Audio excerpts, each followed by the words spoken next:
ਪੇਸ਼ ਹੈ ਅਜੀਤ ਕੌਰ ਦੀ ਸਵੈ-ਜੀਵਨੀ ਕੂੜਾ ਕਬਾੜਾ ਦਾ ਚੌਥਾ ਹਿੱਸਾ। ਆਵਾਜ਼ ਮਨਪ੍ਰੀਤ ਸਹੋਤਾ। 31 ਪਹਿਲੀ ਸਵੇਰ। ਮੇਰੀ ਨਨਾਣ ਦਰਸ਼ਨ ਮੈਨੂੰ ਹੇਠਾਂ ਲੈ ਆਈ। ਮੈਂ ਝਟਪਟ ਟਾਇਲਟ ਜਾਣਾ ਚਾਹੁੰਦੀ ਸਾਂ, ਪਰ ਸਾਹਮਣੇ ਹੀ ਵਿਹੜੇ ਵਿੱਚ ਹੀ ਮੇਰੀ ਸੱਸ ਯਾਨੀ ਮਾਤਾ ਜੀ ਬੈਠੇ ਸਨ।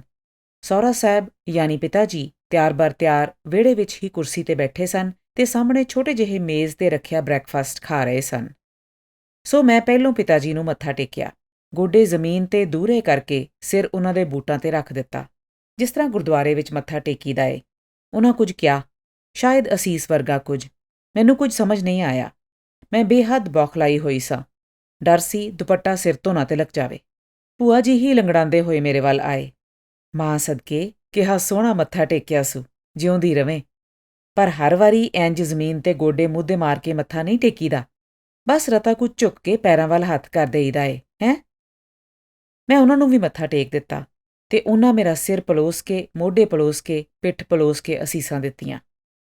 ਉਸ ਦਿਨ ਵੀ ਤੇ ਉਸ ਤੋਂ ਮਗਰੋਂ ਵੀ ਹਰ ਰੋਜ਼ ਜਦੋਂ ਮੈਂ ਉਹਨਾਂ ਨੂੰ ਮੱਥਾ ਟੇਕਦੀ, ਉਹ ਆਪਣੀਆਂ ਅਸੀਸਾਂ ਵਿੱਚ ਇਹ ਅਸੀਸ ਵੀ ਹਮੇਸ਼ਾ ਸ਼ਾਮਲ ਕਰਦੇ, ਤੇਰੇ ਪੇਕੇ ਸੁਖੀ ਵਸਣ, ਰਾਜ਼ੀ ਰਵੇ ਤੇਰਾ ਵੀਰ।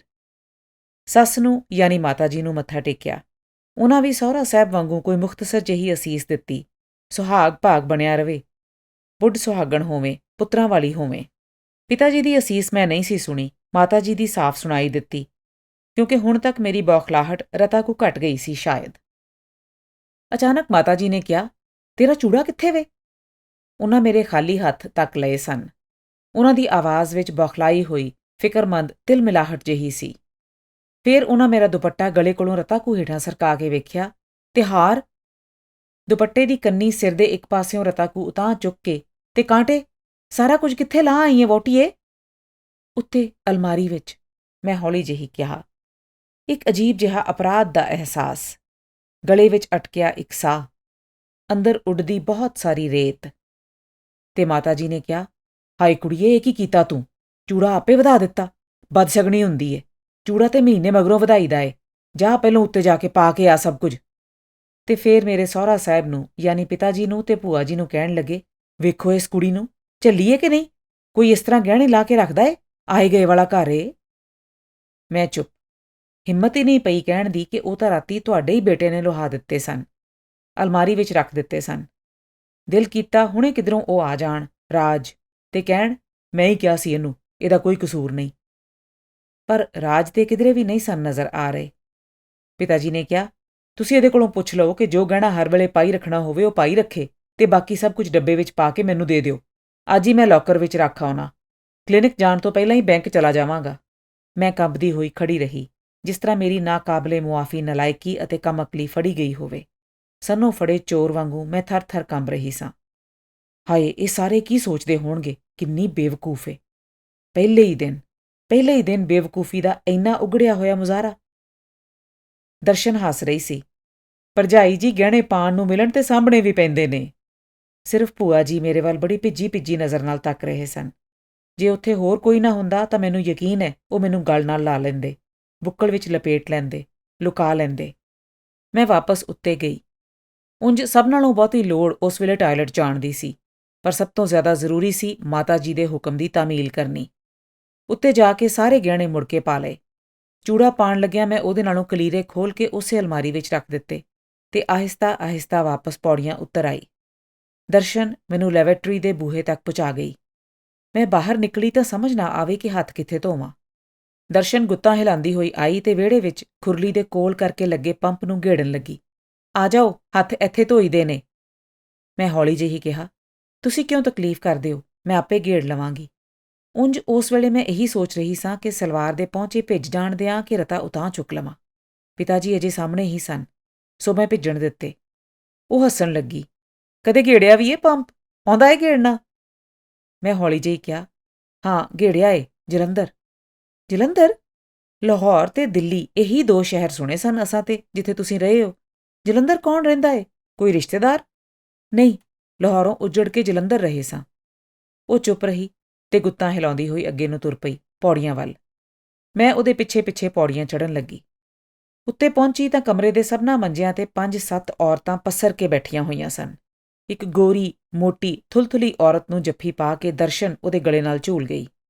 ਇਹ ਸਾਡੇ ਸਿੰਗਾਪੁਰ ਵਾਲੇ ਮਾਸੀ ਜੀ ਨੇ, ਦਰਸ਼ਨ ਨੇ ਬੜੇ ਲਾਡ ਨਾਲ ਤੇ ਬੜੇ ਫਖਰ ਨਾਲ ਕਿਹਾ।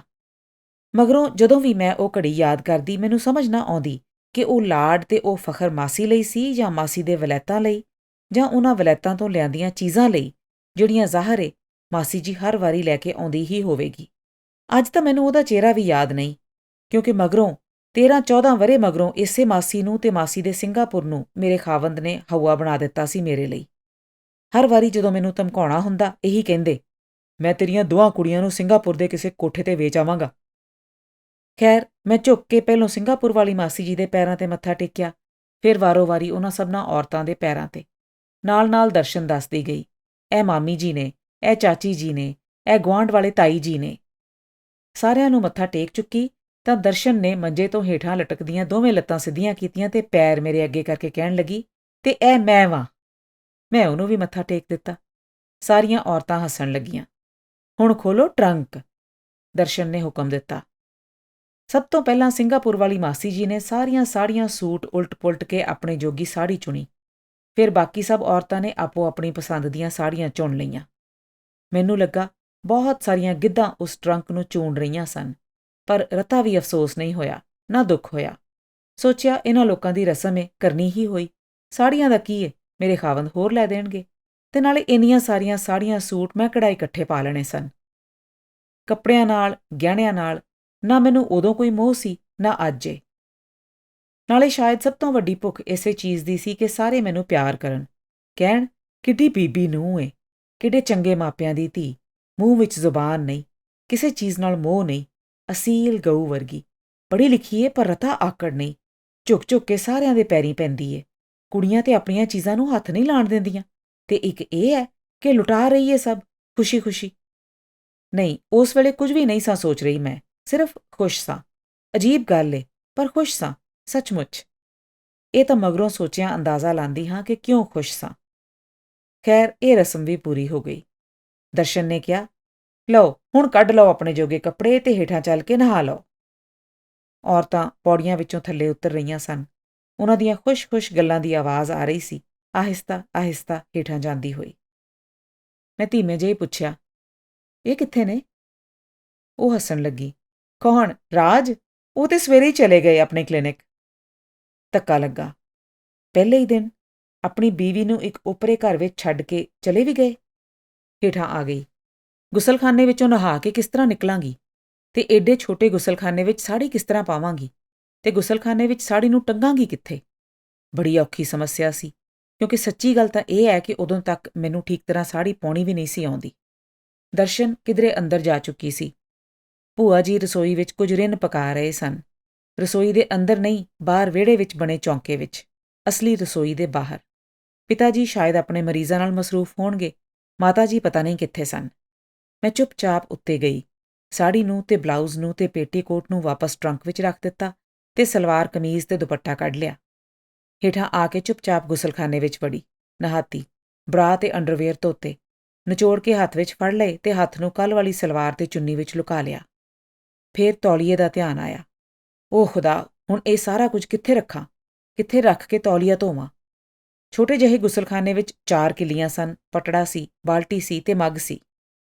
ਮੈਂ ਸੋਚਿਆ ਇਹ ਸਾਰਾ ਲਟਰਮ-ਪਟਰਮ ਉੱਤੇ ਰੱਖ ਆਉਂਦੀ ਹਾਂ, ਬ੍ਰੇਜ਼ੀਅਰ ਤੇ ਅੰਡਰਵੇਅਰ ਸੁੱਕਣੇ ਪਾ ਆਉਂਦੀ ਹਾਂ, ਫੇਰ ਹੇਠਾਂ ਆ ਕੇ ਤੌਲੀਆ ਧੋ ਕੇ ਲੈ ਜਾਵਾਂਗੀ। ਮੈਂ ਹੌਲੀ ਜਿਹੀ ਗੁਸਲਖਾਨੇ ਦਾ ਦਰਵਾਜ਼ਾ ਖੋਲ੍ਹਿਆ। ਬਾਹਰ ਦਰਸ਼ਨ ਖਲੋਤੀ ਸੀ। ਕਹਿਣ ਲੱਗੀ, ਇਹ ਕੱਲ੍ਹ ਵਾਲਾ ਮੈਲਾ ਸੂਟ ਉੱਤੇ ਕਿਉਂ ਲੈ ਚੱਲੇ ਹੋ? ਕੱਪੜੇ ਧੋਣ ਵਾਲੀ ਮਾਈ ਆਉਂਦੀ ਏ, ਹੁਣੇ ਧੋ ਦੇਵੇਗੀ।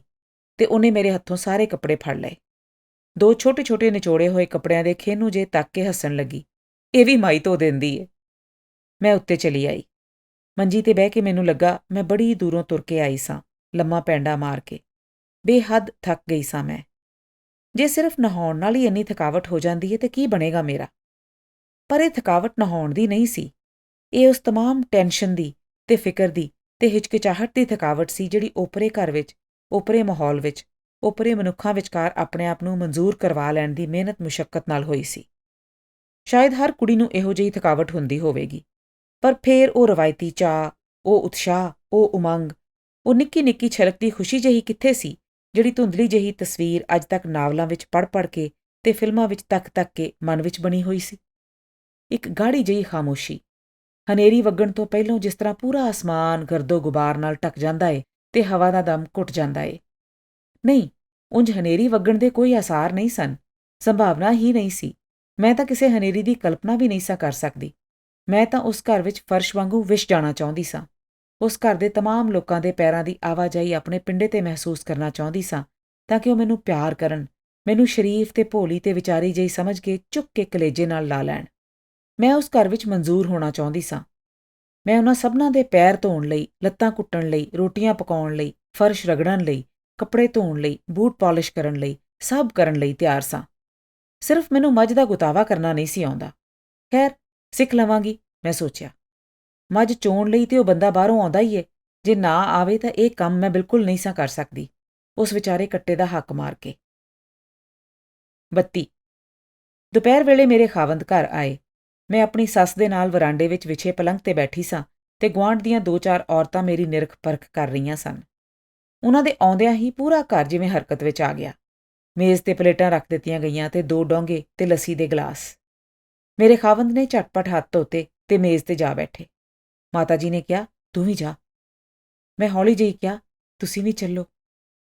ਉਹ ਹੱਸਣ ਲੱਗੇ, ਗੁਆਂਢਣਾਂ ਵੀ ਹੱਸਣ ਲੱਗੀਆਂ। ਚੱਲ ਕੋਈ ਨਹੀਂ, ਅੱਜ ਦਾ ਦਿਨ ਤੁਸੀਂ ਇਕੱਲੇ ਬਹਿ ਕੇ ਖਾ ਲਓ ਰੋਟੀ, ਕੱਲ ਤੋਂ ਸਾਰੇ ਇਕੱਠੇ ਖਾਵਾਂਗੇ। ਮਾਤਾ ਜੀ ਗੁਆਂਢਣਾਂ ਵੱਲ ਤੱਕ ਕੇ ਮੁਸਕਰਾਏ। ਮੈਂ ਅੰਦਰ ਚਲੀ ਗਈ। ਹੱਥ ਧੋਣੇ ਯਾਦ ਹੀ ਨਹੀਂ ਰਹੇ ਹੜਬੜੀ ਵਿੱਚ, ਪਰ ਹੁਣ ਫੇਰ ਬਾਹਰ ਨਿਕਲ ਕੇ ਪੂਰਾ ਵਿਹੜਾ ਪਾਰ ਕਰਕੇ ਗੁਸਲਖਾਨੇ ਵਿੱਚ ਜਾਣ ਤੇ ਵਾਪਸ ਆਉਣ ਦੀ ਨਾ ਹਿੰਮਤ ਸੀ, ਨਾ ਹੀ ਸ਼ਾਇਦ ਵਕਤ ਸੀ, ਕਿਉਂਕਿ ਮੇਰੇ ਖਾਵੰਦ ਨੇ ਦੋਹਾਂ ਡੋਂਗਿਆਂ ਵਿੱਚੋਂ ਆਪਣੇ ਲਈ 2 ਵੱਡੀਆਂ ਕਟੋਰੀਆਂ ਨੱਕੋ ਨੱਕ ਭਰ ਲਈਆਂ ਹੋਈਆਂ ਸਨ ਤੇ ਰੋਟੀਆਂ ਵਾਲੇ ਪੋਣੇ ਵਿੱਚੋਂ ਰੋਟੀ ਕੱਢ ਰਹੇ ਸਨ। ਮੈਂ ਡੋਂਗਿਆਂ ਨੂੰ ਤੱਕਿਆ। ਇੱਕ ਵਿੱਚ ਤਾਂ ਗੋਸ਼ਤ ਸੀ ਤੇ ਦੂਜੇ ਵਿੱਚ ਦਾਲ। 2 ਕਟੋਰੀਆਂ ਦੀ ਰਸਮ ਪੂਰੀ ਕਰਨ ਲਈ ਮੈਂ ਗੋਸ਼ਤ ਵਿੱਚੋਂ ਥੋੜ੍ਹੀ ਜਿਹੀ ਤਰੀ ਪਾ ਲਈ ਤੇ ਦੂਜੀ ਕੌਲੀ ਵਿੱਚ ਦਾਲ। ਇੱਕ ਫੁਲਕਾ ਲੈ ਕੇ ਆਹਿਸਤਾ ਖਾਣ ਲੱਗੀ। ਉਹ ਉਸੇ ਤਰ੍ਹਾਂ ਰਾਤ ਵਾਂਗੂ ਫਟਾਫਟ ਖਾ ਰਹੇ ਸਨ। ਰੋਟੀ ਖਾਂਦਿਆਂ ਜਿਵੇਂ ਉਹਨਾਂ ਨੂੰ ਅਜੀਬ ਸਰੂਰ ਆ ਰਿਹਾ ਸੀ। ਅੱਖਾਂ ਵਿੱਚ ਚਮਕ ਸੀ ਤੇ ਨਸ਼ਾ ਜਿਹਾ, ਤੇ ਉਹਨਾਂ ਦੀ ਲੱਤ ਮੇਜ਼ ਦੇ ਹੇਠਾਂ ਥਿਰਕ ਰਹੀ ਸੀ। ਅਚਾਨਕ ਉਹਨਾਂ ਨੇ ਕਿਹਾ, ਮੈਨੂੰ ਸਾਰੇ ਰਾਜ ਹੀ ਕਹਿੰਦੇ ਨੇ, ਵੱਡੇ ਛੋਟੇ ਸਭ, ਤੂੰ ਵੀ ਰਾਜ ਹੀ ਕਿਹਾ ਕਰ। ਮੈਨੂੰ ਇਹ ਜੀ ਉਹ ਜੀ ਅਖਵਾਣਾ ਪਸੰਦ ਨਹੀਂ। ਚੌਥਾ ਫੁਲਕਾ ਖਤਮ ਕਰਕੇ ਉਹਨਾਂ ਨੇ ਪੰਜਵਾਂ ਲਿਆ। ਹੁਣ ਕਾਲ ਰਤਾ ਘੱਟ ਹੋ ਗਈ ਜਾਪੀ, ਹੜਬੜਾਹਟ ਵੀ ਸੰਭਲ ਗਈ। ਪੁੱਛਣ ਲੱਗੇ, ਕੀ ਕੀਤਾ ਫਿਰ ਸਾਰਾ ਦਿਨ? ਕੁਝ ਨਹੀਂ, ਮੈਂ ਹੌਲੀ ਜਿਹੀ ਕਿਹਾ। ਹਾਂ, ਅਜੇ ਤੇ ਇਹਨਾਂ ਜ਼ਨਾਨੀਆਂ ਨੇ ਹੀ ਸਾਹ ਨਹੀਂ ਲੈਣ ਦੇਣਾ। ਰੋਟੀ ਖਤਮ ਕਰਕੇ ਉਹਨਾਂ ਨੇ ਪੰਪ ਤੇ ਹੱਥ ਧੋਤੇ। ਪੰਪ ਮੈਂ ਹੀ ਗੇੜਿਆ ਤੇ ਫੇਰ ਉਹ ਪੌੜੀਆਂ ਚੜ੍ਹਨ ਲੱਗੇ। ਸੁਣੀ ਜ਼ਰਾ, ਉਹਨਾਂ ਪੌੜੀਆਂ ਵਿੱਚੋਂ ਮੈਨੂੰ ਆਵਾਜ਼ ਦਿੱਤੀ। ਮੈਂ ਮਾਤਾ ਜੀ ਦੇ ਮੂੰਹ ਵੱਲ ਤੱਕਿਆ ਇਜਾਜ਼ਤ ਲੈਣ ਲਈ। ਉਹਨਾਂ ਕੋਈ ਮਦਦ ਨਹੀਂ ਕੀਤੀ। ਮੈਂ ਹੌਲੀ-ਹੌਲੀ ਪੌੜੀਆਂ ਚੜ੍ਹਨ ਲੱਗੀ। ਸਵੇਰ ਦਾ ਕੀ ਕੀਤਾ? ਰਾਜ ਨੇ ਫੇਰ ਪੁੱਛਿਆ। ਕੁਝ ਨਹੀਂ। ਫੇਰ ਉਹੀ ਆਪਣੀ ਸਿੰਗਾਪੁਰ ਵਾਲੀ ਮਾਸੀ ਦੀਆਂ ਗੱਲਾਂ ਕਰਨ ਲੱਗੇ। ਉਹਨਾਂ ਦਾ ਘਰ ਵਾਲਾ ਸਿੰਗਾਪੁਰ ਦਾ ਮੰਨਿਆ ਪਰਮੰਨਿਆ ਆਦਮੀ ਏ। ਪ੍ਰੈਜ਼ੀਡੈਂਟ ਨੇ ਉਹਨੂੰ ਦਾਤੇ ਦਾ ਖਿਤਾਬ ਦਿੱਤਾ ਹੋਇਆ ਏ। ਮਾਸੀ ਦੀਆਂ 11 ਕੁੜੀਆਂ ਨੇ। 15-16 ਸਾਲ ਦੇ ਵਿਆਹ ਦੇ ਦੌਰਾਨ 11 ਬੱਚੇ ਹੋਏ, ਸਭ ਕੁੜੀਆਂ, ਪੁੱਤਰ ਦੀ ਉਮੀਦ ਵਿੱਚ। ਹੁਣ ਮਾਸੀ ਦੀ ਸੱਸ ਬੜੀ ਬੇਸਬਰ ਹੋ ਰਹੀ ਏ। ਕਹਿੰਦੀ ਏ ਮੈਂ ਆਪਣੇ ਪੁੱਤਰ ਦਾ ਦੂਜਾ ਵਿਆਹ ਕਰਨਾ ਏ। ਹਰ ਵਾਰੀ ਜਦੋਂ ਮਾਸੀ ਇੱਥੇ ਆਉਣ ਲੱਗਦੀ ਏ ਤਾਂ ਉਹ ਇਹੀ ਕਹਿੰਦੀ ਏ ਕਿ ਹਿੰਦੁਸਤਾਨ ਤੋਂ ਟੂਣੇ ਤਵੀਤ ਲੈਣ ਚੱਲੀਏ ਉਹਦੇ ਪੁੱਤਰ ਨੂੰ ਕਾਬੂ ਰੱਖਣ ਲਈ। ਐਤਕੀਂ ਵਿਆਹ ਤੇ ਆਉਣ ਲੱਗੀ ਤਾਂ ਵੀ ਉਹਨੇ ਇਹੀ ਕਿਹਾ ਸੀ। ਹੁਣ ਜੇ ਮਾਸੀ ਵਿਆਹ ਤੋਂ ਬਿਨਾਂ ਵਾਪਸ ਚਲੀ ਜਾਂਦੀ ਤਾਂ ਉਹਦੀ ਸੱਸ ਨੇ ਜਿਉਣ ਦੇਣਾ ਸੀ ਉਹਨੂੰ। ਇਸੇ ਕਰਕੇ ਜਦੋਂ ਵਿਆਹ ਤੋਂ ਹਫ਼ਤਾ ਪਹਿਲੋਂ ਉਸ ਕੁੜੀ ਨਾਲ ਕੋਈ ਗੜਬੜ ਹੋ ਗਈ ਤਾਂ ਫਟਾਫਟ ਦੂਜੀ ਕੁੜੀ ਲੱਭਣੀ ਪਈ। ਵਿਚਾਰੀ ਮਾਸੀ। ਮੈਨੂੰ ਲੱਗਾ ਜਿਹੜਾ ਆਦਮੀ ਇੱਕ ਔਰਤ ਦੀ ਤਕਲੀਫ ਨੂੰ ਇੰਨਾ ਜਜ਼ਬਾਤੀ ਹੋ ਕੇ ਸਮਝ ਸਕਦਾ ਸੀ, ਉਹ ਸ਼ਾਇਦ ਅੰਦਰੋਂ ਕਿਧਰੇ ਬਹੁਤ ਨਰਮ ਦਿਲ ਦਾ ਹੋਵੇਗਾ। ਇਹ ਵੀ ਲੱਗਾ ਕਿ ਇੰਨੇ ਵਰੇ ਜਿਸ ਆਦਮੀ ਨੇ ਇੱਕ ਕੁੜੀ ਨੂੰ ਮੁਹੱਬਤ ਕੀਤੀ ਸੀ, ਉਹ ਜ਼ਰੂਰ ਵਧੀਆ ਆਦਮੀ ਹੋਵੇਗਾ। ਪਰ ਉਹੀ ਆਦਮੀ ਮੇਰੇ ਲਈ ਅਜੇ ਬਿਲਕੁਲ ਅਜਨਬੀ ਸੀ। ਇਸੇ ਆਦਮੀ ਨਾਲ ਮੈਂ ਪੂਰੀ ਜ਼ਿੰਦਗੀ ਕੱਟਣੀ ਸੀ। ਇਸੇ ਆਦਮੀ ਨੂੰ ਮੈਂ ਆਪਣਾ ਬਣਾਉਣਾ ਸੀ। ਸਾਰਿਆਂ ਨੇ ਇਹੀ ਸਮਝਾਇਆ ਸੀ ਹਮੇਸ਼ਾ ਕਿ ਆਪਣੇ ਆਪ ਨੂੰ ਮਿਟਾ ਦੇਣ ਨਾਲ ਹੀ ਮਰਦ ਨੂੰ ਆਪਣਾ ਬਣਾਇਆ ਜਾ ਸਕਦਾ ਏ। ਆਪ ਗਵਾਈਏ ਤਾਂ ਸਹੁ ਪਾਈਏ। ਹਮੇਸ਼ਾ ਗੁਰਬਾਣੀ ਪੜ੍ਹਦਿਆਂ ਵੀ ਇਹੀ ਇੱਕੋ ਗੱਲ। ਭਾਵੇਂ ਇਹ ਗੱਲ ਉਸ ਮਾਲਕ ਲਈ ਸੀ, ਉਸ ਕਾਦਰ ਸ਼ਹੁ ਲਈ, ਪਰ ਅੱਜ ਦੀ ਘੜੀ ਤਾਂ ਮੇਰਾ ਇਹੀ ਸ਼ਹੁ ਸੀ, ਰਾਜ। ਮੇਰੀ ਜ਼ਿੰਦਗੀ ਦੀ ਧੁਰੀ, ਮੇਰੀ ਜ਼ਿੰਦਗੀ ਦਾ ਇੱਕੋ ਇੱਕ ਮਕਸਦ। ਉਹਦੀਆਂ ਨਜ਼ਰਾਂ ਵਿੱਚ ਮਨਜ਼ੂਰ ਹੋਣ ਨਾਲ ਹੀ ਮੇਰੀ ਹਸਤੀ ਕਾਇਮ ਰਹਿ ਸਕਦੀ ਸੀ। ਉਹਦੇ ਘਰ ਵਿੱਚ ਤੇ ਘਰ ਦੇ ਲੋਕਾਂ ਵਿੱਚ ਮਨਜ਼ੂਰ ਹੋਣ ਨਾਲ ਹੀ ਮੇਰੇ ਪੈਰਾਂ ਹੇਠ ਗਿੱਠ ਕੁ ਜ਼ਮੀਨ ਸਾਬਤ ਤੇ ਠੋਸ ਰਹਿ ਸਕਦੀ ਸੀ। ਨਹੀਂ ਤੇ ਪੋਲੀ ਹੋ ਕੇ ਹੇਠਾਂ ਧੱਸ ਜਾਵੇਗੀ ਤੇ ਨਾਲ ਹੀ ਧੱਸ ਜਾਵਾਂਗੀ ਮੈਂ, ਮੇਰੀ ਸਮੁੱਚੀ ਹਸਤੀ। ਔਰਤ ਦੀ ਹਸਤੀ ਆਪਣੇ ਆਪ ਵਿੱਚ ਇਕੱਲੀ ਕੁਝ ਵੀ ਨਹੀਂ ਹੁੰਦੀ। ਉਹਦੀ ਹਸਤੀ ਬਣਦੀ ਏ ਉਹਦੇ ਸੰਦਰਭ ਨਾਲ, ਉਹਦੇ ਅੱਗੜ ਪਿੱਛੜ ਨਾਲ। ਪਹਿਲੋਂ ਬਚਪਨ ਵਿੱਚ ਕਿ ਉਹ ਕਿਹੜੇ ਪਿਓ ਦੀ ਧੀ ਏ, ਕਿਹੜੇ ਖਾਨਦਾਨ ਦੀ ਕੁੜੀ ਏ। ਉਸ ਸਾਰੇ ਖਾਨਦਾਨ ਦੀ ਜ਼ਿੰਮੇਵਾਰੀ, ਯਾਨੀ ਉਸ ਖਾਨਦਾਨ ਦੇ ਨੱਕ ਨਮੂਜ ਦੀ ਇੱਜ਼ਤ ਬੇਇੱਜ਼ਤੀ ਦੀ ਸਾਰੀ ਜ਼ਿੰਮੇਵਾਰੀ ਉਹਦੇ ਹੀ ਮਲੂਕ ਮੋਢਿਆਂ ਤੇ। ਮਗਰੋਂ ਕਿ ਉਹ ਕਿਹਦੀ ਬੀਵੀ ਏ, ਕਿਹੜੇ ਖਾਨਦਾਨ ਦੀ ਨੂੰਹ ਏ, ਤੇ ਫੇਰ ਉਸ ਸਾਰੇ ਖਾਨਦਾਨ ਦੀ ਸਾਰੀ ਜ਼ਿੰਮੇਵਾਰੀ ਦੀ ਪੰਡ ਉਹਦੀ ਹੀ ਪਿੱਠ ਤੇ ਉਸ ਤੋਂ ਵੀ ਮਗਰੋਂ ਕਿ ਉਹਨੇ ਕਿਹੋ ਜਿਹੀ ਔਲਾਦ ਪੈਦਾ ਕੀਤੀ ਏ, ਪੁੱਤਰ ਜੰਮੇ ਨੇ ਕਿ ਨਹੀਂ, ਲਾਇਕ ਪੁੱਤਰ ਜੰਮੇ ਨੇ ਕਿ ਨਾਲਾਇਕ, ਇਸ ਸਾਰੀ ਜ਼ਿੰਮੇਵਾਰੀ ਦੀ ਪੰਡ ਵੀ ਉਹਦੇ ਹੀ ਸਿਰ ਤੇ ਹੌਲੀ ਹੌਲੀ ਮੋਢੇ ਛਿੱਲੇ ਜਾਂਦੇ ਨੇ, ਪਿੱਠ ਤੇ ਰਗੜਾਂ ਦੇ ਪੱਕੇ ਰੱਟਣ ਪੈ ਜਾਂਦੇ ਨੇ ਤੇ ਲੱਕ ਵਿੱਚ ਝੋਲ ਆ ਜਾਂਦਾ ਏ। ਸਿਰ ਦੇ ਵਾਲ ਘਸਮੈਲੇ ਹੋ ਜਾਂਦੇ ਨੇ ਤੇ ਘਸ ਜਾਂਦੇ ਨੇ ਤੇ ਗਿੱਚੀ ਹਰ ਵੇਲੇ ਪੀੜ ਨਾਲ ਭਰੀ ਰਹਿੰਦੀ ਏ। ਰਾਜ ਸੌਂ ਗਏ ਸਨ। ਉਹਨਾਂ ਦੇ ਘੁਰਾੜੇ ਕੰਧਾਂ ਨਾਲ, ਜਾਲਿਆਂ ਨਾਲ, ਟਰੰਕਾਂ ਦੇ ਪਹਾੜਾਂ ਨਾਲ, ਛੱਤ ਤੇ ਘੁੰਮਦੀ ਕੋੜ ਕਿਰਲੀ ਨਾਲ, ਕਣਕ ਦੇ ਤੇ ਗੰਢਿਆਂ ਦੇ ਢੇਰ ਨਾਲ, ਲੋਗੜ ਦੇ ਅੰਬਾਰ ਨਾਲ, ਬਿਸਤਰਿਆਂ ਦੇ ਉੱਧੜ ਗੁੱਧੜੇਪਣ ਨਾਲ, ਲੱਕੜ ਵਿੱਚ ਠੁੱਕੀਆਂ 2 ਅੱਧ ਅਲਮਾਰੀਆਂ ਨਾਲ ਤੇ ਮੇਰੇ ਨਾਲ ਟਕਰਾ ਰਹੇ ਸਨ। ਇਕੋ ਜਿਹਦਾ ਵਿਆਹ ਮਗਰੋਂ ਸਹੁਰੇ ਘਰ ਵਿੱਚ ਆਈ ਉਸ ਪਹਿਲੀ ਦੁਪਹਿਰ ਨਾਲ ਕੋਈ ਵਾਸਤਾ ਨਹੀਂ ਸੀ, ਜਿਹਦਾ ਮੇਰੇ ਨਾਲ ਵੀ ਕੋਈ ਵਾਸਤਾ ਨਹੀਂ ਸੀ। ਲੱਗਦਾ ਸੀ ਜਿਵੇਂ ਉਹ ਆਵਾਜ਼, ਉਸ ਆਵਾਜ਼ ਦੀ ਉਹ ਪ੍ਰਤੀ ਗੂੰਜ ਮੇਰੀ ਜ਼ਿੰਦਗੀ ਦੇ ਪਰਲੇ ਕਿਨਾਰਿਆਂ ਤੋਂ ਆ ਰਹੀ ਹੋਵੇ। 4 ਦਿਨ ਲੰਘ ਗਏ ਸਨ। ਮੇਰੇ ਖਾਵੰਦ ਨੇ ਇਹਨਾਂ 4 ਰਾਤਾਂ ਤੇ 4 ਦਿਨਾਂ ਵਿੱਚ ਸਿਰਫ ਇੱਕ ਅੱਧੀ ਵਾਰੀ ਮੇਰਾ ਹੱਥ ਫੜਿਆ ਸੀ। ਪਿੰਡੇ ਦੀ ਪਿਆਸ ਅਜੇ ਕਿਸੇ ਬਰਫਾਨੀ ਗੁਫਾ ਵਿੱਚ ਸੁੱਤੀ ਪਈ ਸੀ, ਸ਼ਾਇਦ ਇਸ ਕਰਕੇ ਕਿ ਮੈਂ ਅਜੇ ਬਹੁਤ ਛੋਟੀ ਸਾਂ। ਇਸ਼ਕ ਦੀ ਤਪਸ਼ ਤੇ ਤੜਪ ਦਾ ਤਾਂ ਪਤਾ ਸੀ, ਕਿਉਂਕਿ ਬਲਦੇਵ ਨੂੰ ਮੈਂ ਵਾਲਹਾਨਾ ਇਸ਼ਕ ਕਰ ਚੁੱਕੀ ਸਾਂ, ਪਰ ਜਿਸਮ ਦੀ ਤ੍ਰੇਹ ਦਾ ਕੋਈ ਪਤਾ ਨਹੀਂ ਸੀ। ਸ਼ਾਇਦ ਇਹ ਇਸ ਕਰਕੇ ਸੀ ਕਿਉਂਕਿ ਬਲਦੇਵ ਨੇ ਹਮੇਸ਼ਾ ਇਹੀ ਕਿਹਾ ਸੀ ਕਿ ਜਿਹਨੂੰ ਪਿਆਰ ਕਰੀਏ ਉਹਨੂੰ ਛੋਹੀਦਾ ਨਹੀਂ। ਉਹ ਕਿਹਾ ਕਰਦੇ ਸਨ, we shouldn't touch our idols, the guilt will stick to the fingers. ਜਿਨ੍ਹਾਂ ਦੇਵਤਿਆਂ ਦੀ ਅਰਾਧਨਾ ਕਰੀਏ ਉਹਨਾਂ ਨੂੰ ਛੋਹੀਦਾ ਨਹੀਂ, ਨਹੀਂ ਤਾਂ ਉਹਨਾਂ ਦਾ ਸੁਨਹਿਰੀ ਪਾਲਿਸ਼ ਉਂਗਲਾਂ ਦੇ ਪੋਟਿਆਂ ਤੇ ਲਿੰਬਿਆ ਜਾਵੇਗਾ। ਸ਼ਾਇਦ ਇਸ ਕਰਕੇ ਵੀ ਕਿਉਂਕਿ ਬੀਜੀਦਾਰ ਜੀ ਨੇ ਹਮੇਸ਼ਾ ਇਹੀ ਸਿਖਾਇਆ ਸੀ ਕਿ ਹਰ ਮਰਦ ਦਰਿੰਦਾ ਹੁੰਦਾ ਏ। ਉਂਝ ਦਾਰਜੀ ਇਸ ਦਰਿੰਦਗੀ ਦੇ ਲੇਬਲ ਤੋਂ ਆਪਣੇ ਆਪ ਨੂੰ ਤੇ ਜਸਬੀਰ ਨੂੰ ਬਚਾ ਲੈਂਦੇ ਸਨ, ਇਹ ਕਹਿ ਕੇ ਕਿ ਸੱਕੇ ਪਿਓ ਤੇ ਸੱਕੇ ਭਰਾ ਤੋਂ ਇਲਾਵਾ ਹਰ ਮਰਦ ਵਹਿਸ਼ੀ ਦਰਿੰਦਾ ਏ ਤੇ ਕਿਸੇ ਵੀ ਮਰਦ ਦੇ ਪਰਛਾਵੇਂ ਤੋਂ ਆਪਣੇ ਆਪ ਨੂੰ ਮਹਿਫੂਜ਼ ਰੱਖਣ ਦੀ ਜ਼ਿੰਮੇਵਾਰੀ ਮੇਰੀ ਹੀ ਏ। ਰਾਜ ਦਾ ਇਸ ਤਰ੍ਹਾਂ ਦੂਰ ਰਹਿਣਾ ਤੇ ਰਾਤੀ ਚੁੱਪ ਕਰਕੇ ਵੱਖਰੀ ਮੰਜੀ ਤੇ ਸੌਂ ਜਾਣਾ ਮੈਨੂੰ ਇਸ ਗੱਲ ਦੇ ਸਬੂਤ ਲੱਗਦੇ ਕਿ ਉਹ ਹੋਰਨਾਂ ਦਰਿੰਦਿਆਂ ਵਰਗੇ ਮਰਦਾਂ ਨਾਲੋਂ ਵੱਖਰੇ ਸਨ, ਬਹੁਤ ਸ਼ਰੀਫ। ਰਾਤੀ ਸੁੱਤਿਆਂ ਉਹ ਜ਼ੋਰ ਦੀ ਪਾਸੇ ਮਾਰਦੇ, ਆਪਣੀਆਂ ਲੱਤਾਂ ਮੰਜੇ ਦੀ ਪੁਆਂਦੀ ਨਾਲ ਪਟਕਦੇ। ਮੈਂ ਚੁੱਪਚਾਪ ਵੇਖਦੀ ਤੇ ਸੋਚਦੀ ਕਿ ਸ਼ਾਇਦ ਉਹ ਅੰਦਰੋਂ ਦੁਖੀ ਸਨ, ਉਸ ਕੁੜੀ ਲਈ ਜਿਹਨੂੰ ਉਹ ਮੁਹੱਬਤ ਕਰਦੇ ਸਨ, ਜਿਹਦੇ ਨਾਲ ਉਹਨਾਂ ਦਾ ਵਿਆਹ ਹੋਣਾ ਸੀ ਤੇ ਨਹੀਂ ਸੀ ਹੋਇਆ। ਮੈਨੂੰ ਤਰਸ ਆਉਂਦਾ, ਵਿਚਾਰੇ ਰਾਜ। 33 ਉਸ ਘਰ ਵਿੱਚ 5ਵੀਂ ਰਾਤ ਸੀ ਕਿ ਅਚਾਨਕ ਬਾਹਰਲੇ ਬੂਹੇ ਦੀ ਕੁੰਡੀ ਖੜਕੀ। ਮੋਟੀ ਤੇ ਭਾਰੀ ਕੁੰਡੀ ਕੋਈ ਖਟਾਖਟ ਲੱਕੜ ਦੇ ਬੂਹੇ ਨਾਲ ਵਜਾ ਰਿਹਾ ਸੀ। ਮੈਂ ਰਾਜ ਨੂੰ ਉਠਾਇਆ, ਬਾਹਰ ਕੋਈ ਹੈ। ਉਹਨਾਂ ਉੱਠ ਕੇ ਬੱਤੀ ਜਗਾਈ ਤੇ ਘੜੀ ਵੇਖੀ। ਹੈਂ, ਇਸ ਵੇਲੇ? ਅੱਧੀ ਰਾਤੀ? 12:15 ਵੱਜ ਰਹੇ ਨੇ ਉੱਤੋਂ। ਤੇ ਉਹ ਹੇਠਾਂ ਚਲੇ ਗਏ। ਬਾਹਰਲੇ ਦਰਵਾਜ਼ੇ ਦੇ ਖੁੱਲ੍ਹਣ ਦੀ ਆਵਾਜ਼ ਆਈ, ਫਿਰ ਮੁਖਤਸਰ ਜਿਹੀ ਗੱਲ ਦੀ। ਫਿਰ ਬਾਹਰਲਾ ਦਰਵਾਜ਼ਾ ਬੰਦ ਹੋ ਗਿਆ। ਰਾਜ ਦੇ ਪੈਰਾਂ ਦੀ ਆਵਾਜ਼ ਪੌੜੀਆਂ ਕੁ ਪੌੜੀਆਂ ਚੜ੍ਹੀ। ਮੈਂ ਉੱਤੇ ਬੂਹੇ ਤੱਕ ਆ ਗਈ ਸਾਂ। ਉਹਨਾਂ ਕਿਹਾ, ਫਟਾਫਟ ਹੇਠਾਂ ਆ, ਕੰਮ ਏ। ਤੇ ਮੁੜ ਗਏ। ਪੌੜੀਆਂ ਉਤਰਨ ਲੱਗੇ, ਧਮ ਪਿੱਛੇ ਮੈਂ। ਰਸੋਈ ਵਿੱਚ ਇੱਕ ਟੋਕਰੇ ਵਿੱਚ 10-12 ਮੱਛੀਆਂ ਪਈਆਂ ਸਨ। ਕਹਿਣ ਲੱਗੇ, ਪਿਤਾ ਜੀ ਦਾ ਕੋਈ ਮਰੀਜ਼ ਦੇ ਗਿਆ ਏ, ਕਹਿੰਦਾ ਏ ਮੈਂ ਸਵੇਰੇ ਡਾਕਟਰ ਸਾਹਿਬ ਨੂੰ ਕਹਿ ਗਿਆ ਸਾਂ ਤੁਹਾਡੇ ਵਾਸਤੇ ਮੱਛੀਆਂ ਲੈ ਕੇ ਆਵਾਂਗਾ। ਆਉਂਦੀ ਵਾਰੀ ਕਾਰ ਖਰਾਬ ਹੋ ਗਈ, ਇਸੇ ਕਰਕੇ ਦੇਰ ਹੋ ਗਈ। ਇਹ ਹੁਣ ਸਵੇਰ ਤੱਕ ਤਾਂ ਖਰਾਬ ਹੋ ਜਾਣਗੀਆਂ। ਇਹਨਾਂ ਨੂੰ ਲੂਣ ਲਾ ਕੇ ਰੱਖਣਾ ਪਵੇਗਾ। ਮੈਂ ਇਹਨਾਂ ਦਾ ਪੇਟ ਕੱਟੀ ਜਾਨਾ ਤੇ ਤੂੰ ਲੂਣ ਭਰੀ ਜਾ। ਉਹ ਪਈ ਏ ਲੂਣਦਾਨੀ, ਲਿਆ। ਮੈਂ ਚੁੱਪਚਾਪ ਖੜੀ ਰਹੀ, ਥਰ ਕੰਬਦੀ। ਇਸ ਤਰ੍ਹਾਂ ਦੀਆਂ ਸਾਬਤ ਸਬੂਤ ਮੱਛੀਆਂ ਮੈਂ ਕਦੇ ਵੇਖੀਆਂ ਹੀ ਨਹੀਂ ਸਨ। ਉਹਨਾਂ ਦੀਆਂ ਅੱਖਾਂ ਖੁੱਲ੍ਹੀਆਂ ਸਨ ਤੇ ਮੈਨੂੰ ਇੱਕ ਅਜੀਬ ਮਿਕਤਾਨੀਸੀ ਜਕੜ ਵਿੱਚ ਬੰਨ੍ਹ ਲਿਆ ਸੀ ਉਹਨਾਂ ਅੱਖਾਂ ਨੇ। ਰਾਜ ਨੇ ਇੱਕ ਮੱਛੀ ਚੁੱਕੀ ਤੇ ਉਹਦੇ ਢਿੱਡ ਨੂੰ ਵਿਚਕਾਰੋਂ ਕੱਟ ਦਿੱਤਾ, ਜਿਸ ਤਰ੍ਹਾਂ ਕਰੇਲੇ ਨੂੰ ਕੱਟੀਦਾ ਏ। ਮੇਰੀਆਂ ਅੱਖਾਂ ਅੱਗੇ ਹਨੇਰੇ ਦੇ ਭੰਬੂ ਤਾਰੇ ਉੱਡਣ ਲੱਗੇ, ਕਾਲੇ ਚੱਕਤੇ ਜਿਹੇ, ਜਿਵੇਂ ਹਨੇਰੇ ਵਿੱਚ ਕਾਲੇ ਚੀਥੜੇ ਫੜਫੜਾ ਰਹੇ ਹੋਣ। ਤਾਈਏ ਉਹਨਾਂ ਨੇ ਚਾਕੂ ਦੀ ਨੋਕ ਨਾਲ ਇੱਕ ਗੋਲ ਜਿਹੀ ਚੀਜ਼ ਉਤਾਂਹ ਕੀਤੀ, ਮਸਾਂ ਛੋਟੇ ਬੰਟੇ ਜਿੱਡੀ, ਸੁਰਖ, ਤੇ ਕਹਿਣ ਲੱਗੇ, ਵੇਖ ਇਹਦਾ ਦਿਲ ਹਾਲੀ ਤੱਕ ਧੜਕ ਰਿਹਾ ਏ। ਉਸ ਤੋਂ ਮਗਰੋਂ ਮੈਨੂੰ ਕੋਈ ਹੋਸ਼ ਨਹੀਂ। ਜ਼ਾਹਰ ਏ ਮੈਂ ਧੜੈਂ ਫਰਸ਼ ਤੇ ਡਿੱਗੀ ਹੋਵਾਂਗੀ। ਉੱਥੋਂ ਉਹਨਾਂ ਨੇ ਕਿਸ ਤਰ੍ਹਾਂ ਮੈਨੂੰ ਉਠਾ ਕੇ ਵਿਹੜੇ ਵਿੱਚ ਡੱਠੀ ਮੰਜੀ ਤੇ ਲਟਾਇਆ, ਮੈਨੂੰ ਕੋਈ ਪਤਾ ਨਹੀਂ। ਹੋਸ਼ ਆਈ ਤਾਂ ਭੂਆ ਜੀ ਮੇਰਾ ਸਿਰ ਪਲੋਸ ਰਹੇ ਸਨ। ਦਰਸ਼ਨ ਹੱਸ ਰਹੀ ਸੀ। ਪਿਤਾ ਜੀ ਤੇ ਮਾਤਾ ਜੀ ਦੇ ਚਿਹਰੇ ਧੁੰਦਲੇ ਜਿਹੇ ਨਜ਼ਰ ਆਏ ਤੇ ਫੇਰ ਰਾਜ ਹੋਰਾਂ ਦਾ ਚਿਹਰਾ ਪਰੇਸ਼ਾਨ ਘੱਟ ਤੇ ਗੁੱਸਿਆਇਆ ਜ਼ਿਆਦਾ। ਉਹਨਾਂ ਦੀ ਮੂਰਖ ਬੀਵੀ ਨੇ ਅੱਧੀ ਰਾਤੀ ਸਭ ਨੂੰ ਪਰੇਸ਼ਾਨ ਕੀਤਾ ਸੀ, ਵਕਤ ਪਾ ਦਿੱਤਾ ਸੀ। ਵਾਪਸ ਉੱਤੇ ਆ ਕੇ ਉਹਨਾਂ ਨੇ ਜਵਾਬ ਤਲਬੀ ਕੀਤੀ, ਤੂੰ ਕਦੇ ਮੱਛੀ ਕੱਟਦੀ ਨਹੀਂ ਵੇਖੀ? ਨਹੀਂ, ਮੈਂ ਮੁਜਰਮਾਂ ਵਾਂਗੂ ਕਬੂਲ ਕੀਤਾ। ਕਦੀ ਖਾਧੀ ਵੀ ਹੈ ਕਿ ਨਹੀਂ? ਸਿਰਫ ਲਾਹੌਰ ਕੈਪੀਟਲ ਰੈਸਟੋਰੈਂਟ ਤੋਂ ਦਾਰਜੀ ਕਦੇ-ਕਦੇ ਤਲੀ ਹੋਈ ਮੱਛੀ ਮੰਗਵਾਉਂਦੇ ਸਨ। ਤੇ ਮੀਟ, ਚਿਕਨ? ਮੀਟ ਵਿੱਚੋਂ ਸਿਰਫ ਆਲੂ ਤੇ ਤਰੀ। ਵੈਜੀਟੇਰੀਅਨ ਨੇ ਤੇਰੇ ਘਰ ਵਾਲੇ? ਬੀਜੀ ਨਹੀਂ ਖਾਂਦੇ, ਇਸ ਕਰਕੇ ਬਣਦਾ ਹੀ ਨਹੀਂ। ਸਿਰਫ ਜਦੋਂ ਪ੍ਰਾਹੁਣੇ ਆ ਜਾਣ ਤਾਂ ਹੀ ਬਣਦਾ ਏ। ਤੇ ਅਸੀਂ ਵਿੱਚੋਂ ਆਲੂ ਤੇ ਤਰੀ ਖਾਂਦੇ ਸਾਂ, ਮੈਂ ਵੀ ਤੇ ਜਸਬੀਰ ਵੀ। ਬਣਾਉਣਾ ਵੀ ਆਉਂਦਾ ਏ ਕੁਝ ਕਿ ਉਹ ਵੀ ਨਹੀਂ? ਬੀਜੀ ਹੀ ਬਣਾਉਂਦੇ ਸਨ ਮਾਂ ਪ੍ਰਸ਼ਾਦ। ਹੁਣ ਕੱਲ ਪਰਸੋਂ ਜਸਬੀਰ ਆ ਰਿਹਾ ਏ ਤੈਨੂੰ ਲੈਣ। ਮੀਟ, ਚਿਕਨ, ਮੱਛੀ ਸਭ ਬਣਾਉਣਾ ਸਿੱਖ ਕੇ ਆਵੀਂ। ਜਦੋਂ ਸਿੱਖ ਲਵੇਂਗੀ ਤਾਂ ਚਿੱਠੀ ਪਾ ਦੇਈਂ, ਮੈਂ ਲੈ ਆਵਾਂਗਾ, ਨਹੀਂ ਤੇ ਉੱਥੇ ਹੀ ਰਵੀਂ। ਉਹਨਾਂ ਆਪਣੀ ਮੰਜੀ ਤੇ ਪਰਲੇ ਪਾਸੇ ਕਰਵਟ ਬਦਲ ਲਈ। ਮੈਂ ਸੁੰਨ ਹੋਈ ਆਪਣੀ ਮੰਜੀ ਤੇ ਬੈਠੀ ਰਹੀ, ਸ਼ਰਮਸਾਰ, ਗੁਨਾਹਗਾਰ, ਸਜ਼ਾ ਦੀ ਹੱਕਦਾਰ।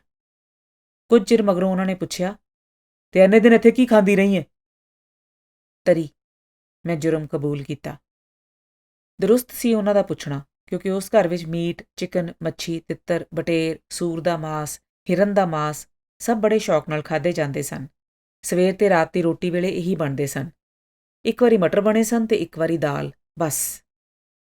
ਉਹ ਸੌਂ ਗਏ। ਮੈਂ ਸਜ਼ਾ ਯਾਫਤਾ ਮੁਜਰਮ ਵਾਂਗੂ ਬੜੀ ਦੇਰ ਤੱਕ ਜਾਗਦੀ ਰਹੀ। ਫਿਰ ਪਤਾ ਨਹੀਂ ਕਿਹੜੇ ਵੇਲੇ ਅੱਖ ਲੱਗ ਗਈ। ਜਸਬੀਰ ਆਇਆ, ਪਹਿਲਾ ਫੇਰਾ ਪਵਾਉਣ ਲਈ ਦਿੱਲੀ ਲਿਜਾਣ। ਉਹਦੇ ਨਾਲ ਰਾਜ ਇਸ ਤਰ੍ਹਾਂ ਚਹਿਕਦੇ ਰਹੇ ਜਿਸ ਤਰ੍ਹਾਂ ਕਦੇ ਕੋਈ ਗੜਬੜ ਹੋਈ ਹੀ ਨਹੀਂ ਸੀ। 34 ਦਿੱਲੀ ਆ ਕੇ ਮੈਂ ਆਪਣੀ ਸਹੇਲੀ ਦੀਸ਼ ਨੂੰ ਪੁੱਛਿਆ, ਕਿੱਥੋਂ ਸਿੱਖਾਂ ਇਹ ਸਭ ਬਣਾਉਣਾ? ਉਹਨੇ ਕਿਸੇ ਹੋਰ ਨੂੰ ਪੁੱਛਿਆ ਤੇ ਆਖਰ ਮੈਂ ਲੇਡੀ ਅਰਵਿਨ ਕਾਲਜ ਜਾ ਪਹੁੰਚੀ, ਕਿਉਂਕਿ ਇਹੀ ਪਤਾ ਲੱਗਾ ਸੀ ਕਿ ਉਹ ਹੋਮ ਸਾਇੰਸ ਦਾ ਕੋਰਸ ਕਰਵਾਉਂਦੇ ਨੇ। ਜ਼ਾਹਿਰ ਹੈ ਰੋਟੀ ਪਕਾਣੀ ਵੀ ਸਿਖਾਉਂਦੇ ਹੋਣਗੇ। ਸਿਰਫ ਨਾਨ ਵੈਜੀਟੇਰੀਅਨ ਸਿੱਖਣਾ ਏ ਤੇ ਉਹ ਵੀ ਛੇਤੀ-ਛੇਤੀ? ਰਿਸੈਪਸ਼ਨ ਵਾਲੀ ਕਲਰਕ ਕੁੜੀ ਹੱਸ ਰਹੀ ਸੀ। ਇੱਥੇ ਤਾਂ ਪੂਰਾ ਕੋਰਸ ਏ 3 ਵਰਿਆਂ ਦਾ। ਇਹ ਕਾਲਜ ਹੈ ਮੈਡਮ, ਫਟਾਫਟ ਰੋਟੀ ਪਕਾਣੀ ਸਿਖਾਉਣ ਵਾਲੀ ਹੱਟੀ ਨਹੀਂ। ਪਰ ਕੋਈ ਤਾਂ ਰਸਤਾ ਹੋਵੇਗਾ। ਉਹ ਕੁਝ ਚਿਰ ਚੁੱਪ ਰਹੀ, ਸੋਚਦੀ ਰਹੀ। ਇੱਥੇ ਮਿਸਿਸ ਸਿੰਘ ਕਦੇ-ਕਦੇ ਆਪਣੇ ਘਰ ਕ੍ਰੈਸ਼ ਕੋਰਸ ਕਰਵਾਉਂਦੇ ਨੇ, ਉਹਨਾਂ ਕੋਲੋਂ ਪਤਾ ਕਰ ਦਿੰਨੀ ਆ। ਤੇ ਅਗਲੇ ਦਿਨ ਮੈਂ ਮਿਸਿਸ ਸਿੰਘ ਦੀ ਕਲਾਸ ਵਿੱਚ ਜਾ ਦਾਖਲ ਹੋਈ, ਰਾਊਜ਼ ਐਵੇਨਿਊ। ਬੀਜੀ ਤੇ ਦਾਰਜੀ ਨੂੰ ਇਹੀ ਕਿਹਾ ਕਿ ਉਹਨਾਂ ਲੋਕਾਂ ਨੂੰ ਵੰਨ-ਸੁਵੰਨੀਆਂ ਗੋਸ਼ਤ ਦੀ ਡਿਸ਼ਾਂ ਖਾਣ ਦਾ ਸ਼ੌਕ ਏ, ਮੈਨੂੰ ਵੀ ਸਿੱਖਣੀਆਂ ਚਾਹੀਦੀਆਂ ਨੇ। 3 ਹਫ਼ਤਿਆਂ ਦਾ ਕੋਰਸ ਸੀ। ਪਹਿਲੀ ਵਾਰੀ ਮੈਂ ਕੱਚੇ ਗੋਸ਼ਤ ਦੀ ਸ਼ਕਲ ਵੇਖੀ। ਪਹਿਲੀ ਵਾਰੀ ਕੱਚੇ ਗੋਸ਼ਤ ਨੂੰ ਛੋਹ ਕੇ ਵੇਖਿਆ, ਧੋ ਕੇ ਸਾਫ਼ ਕਰਕੇ ਵੇਖਿਆ, ਆਪਣੇ ਆਪ ਤੇ ਕਾਬੂ ਕਰਕੇ, ਸਗੋਂ ਆਪਣੇ ਆਪ ਨੂੰ ਕਿਧਰੇ ਦੂਰ ਖੜਾ ਕਰਕੇ। ਮੈਂ ਆਪਣੇ ਆਪ ਨੂੰ ਗਵਾਉਣ ਦੀ ਪੂਰੀ ਕੋਸ਼ਿਸ਼ ਕਰ ਰਹੀ ਸਾਂ। ਪਰ ਜਿਸ ਦਿਨ ਮੈਂ ਸਾਬਤ ਮੁਰਗਾ ਵੇਖਿਆ, ਖੰਭਾਂ ਤੋਂ ਬਿਨਾਂ, ਧੌਣ ਲਟਕੀ ਹੋਈ ਤੇ ਢਿੱਡ ਦੇ ਪਿਛਲੇ ਪਾਸਿਓਂ ਉਂਗਲ ਪਾ ਕੇ ਮਿਸਿਸ ਸਿੰਘ ਨੇ ਉਹਦੀਆਂ ਆਂਦਰਾਂ ਤੇ ਹੋਰ ਕੂੜਾ ਕਬਾੜਾ ਬਾਹਰ ਕੱਢਿਆ, ਸੁਰਖ, ਲੇਸਲਾ, ਮੇਰੀਆਂ ਅੱਖਾਂ ਅੱਗੇ ਹਨੇਰਾ ਆ ਗਿਆ ਤੇ ਮੈਂ ਮਸਾਂ ਆਪਣੇ ਆਪ ਨੂੰ ਕੁਰਸੀ ਤੇ ਰੱਖ ਦਿੱਤਾ, ਸੰਭਲ ਕੇ, ਹਨੇਰੇ ਦੇ ਸੈਲਾਬ ਵਿੱਚ ਗੋਤੇ ਖਾਂਦਿਆਂ। ਜੇ ਫੇਰ ਧੜੈਂ ਡਿੱਗਦੀ ਤਾਂ ਮਿਸਿਸ ਸਿੰਘ ਨੇ ਵੀ ਆਪਣੀ ਕਲਾਸ ਵਿੱਚੋਂ ਕੱਢ ਦੇਣਾ ਸੀ ਮੈਨੂੰ। ਮੇਰੀਆਂ 2 ਮਾਸੀਆਂ ਸਨ, ਜਿਨ੍ਹਾਂ ਵਿੱਚੋਂ ਇੱਕ ਨਾਲ ਮੇਰਾ ਬਹੁਤ ਪਿਆਰ ਸੀ ਤੇ ਉਹਨਾਂ ਨੂੰ ਮੈਂ ਮਾਤਾ ਜੀ ਕਹਿੰਦੀ ਸਾਂ। ਉਂਝ ਤਾਂ 3 ਮਾਸੀਆਂ ਹੁੰਦੀਆਂ ਸਨ ਮੇਰੀਆਂ, ਪਰ ਤੀਜੀ ਪ੍ਰਕਾਸ਼ ਦੀ ਬਹੁਤ ਪਹਿਲੋਂ ਮੌਤ ਹੋ ਚੁੱਕੀ ਸੀ, ਜਦੋਂ ਮੈਂ ਨਿੱਕੀ ਜਿਹੀ ਸਾਂ ਅਜੇ, ਮਸਾਂ 3 ਕੁ ਵਰਿਆਂ ਦੀ। ਮੈਨੂੰ ਉਸ ਮਾਸੀ ਦਾ ਮੁਹਾਂਦਰਾ ਯਾਦ ਨਹੀਂ, ਪਰ ਉਹਦੀ ਮੌਤ ਤੇ ਪੈਂਦੇ ਵਹਿਣ ਯਾਦ ਨੇ। ਭਾਬੀ ਜੀ ਦੇ ਪੀਰ ਮੱਕੀ ਵਾਲੇ ਘਰ ਦੇ ਹੇਠਲੇ ਵਰਾਂਡੇ ਤੇ ਵਿਹੜੇ ਵਿੱਚ। ਉਹਦੇ ਖਾਵੰਦ ਨੇ ਉਹਨੂੰ ਜ਼ਹਿਰ ਦੇ ਦਿੱਤਾ ਸੀ, ਕਿਉਂਕਿ ਉਹਦਾ ਕਿਸੇ ਹੋਰ ਕੁੜੀ ਨਾਲ ਇਸ਼ਕ ਹੋ ਗਿਆ ਸੀ।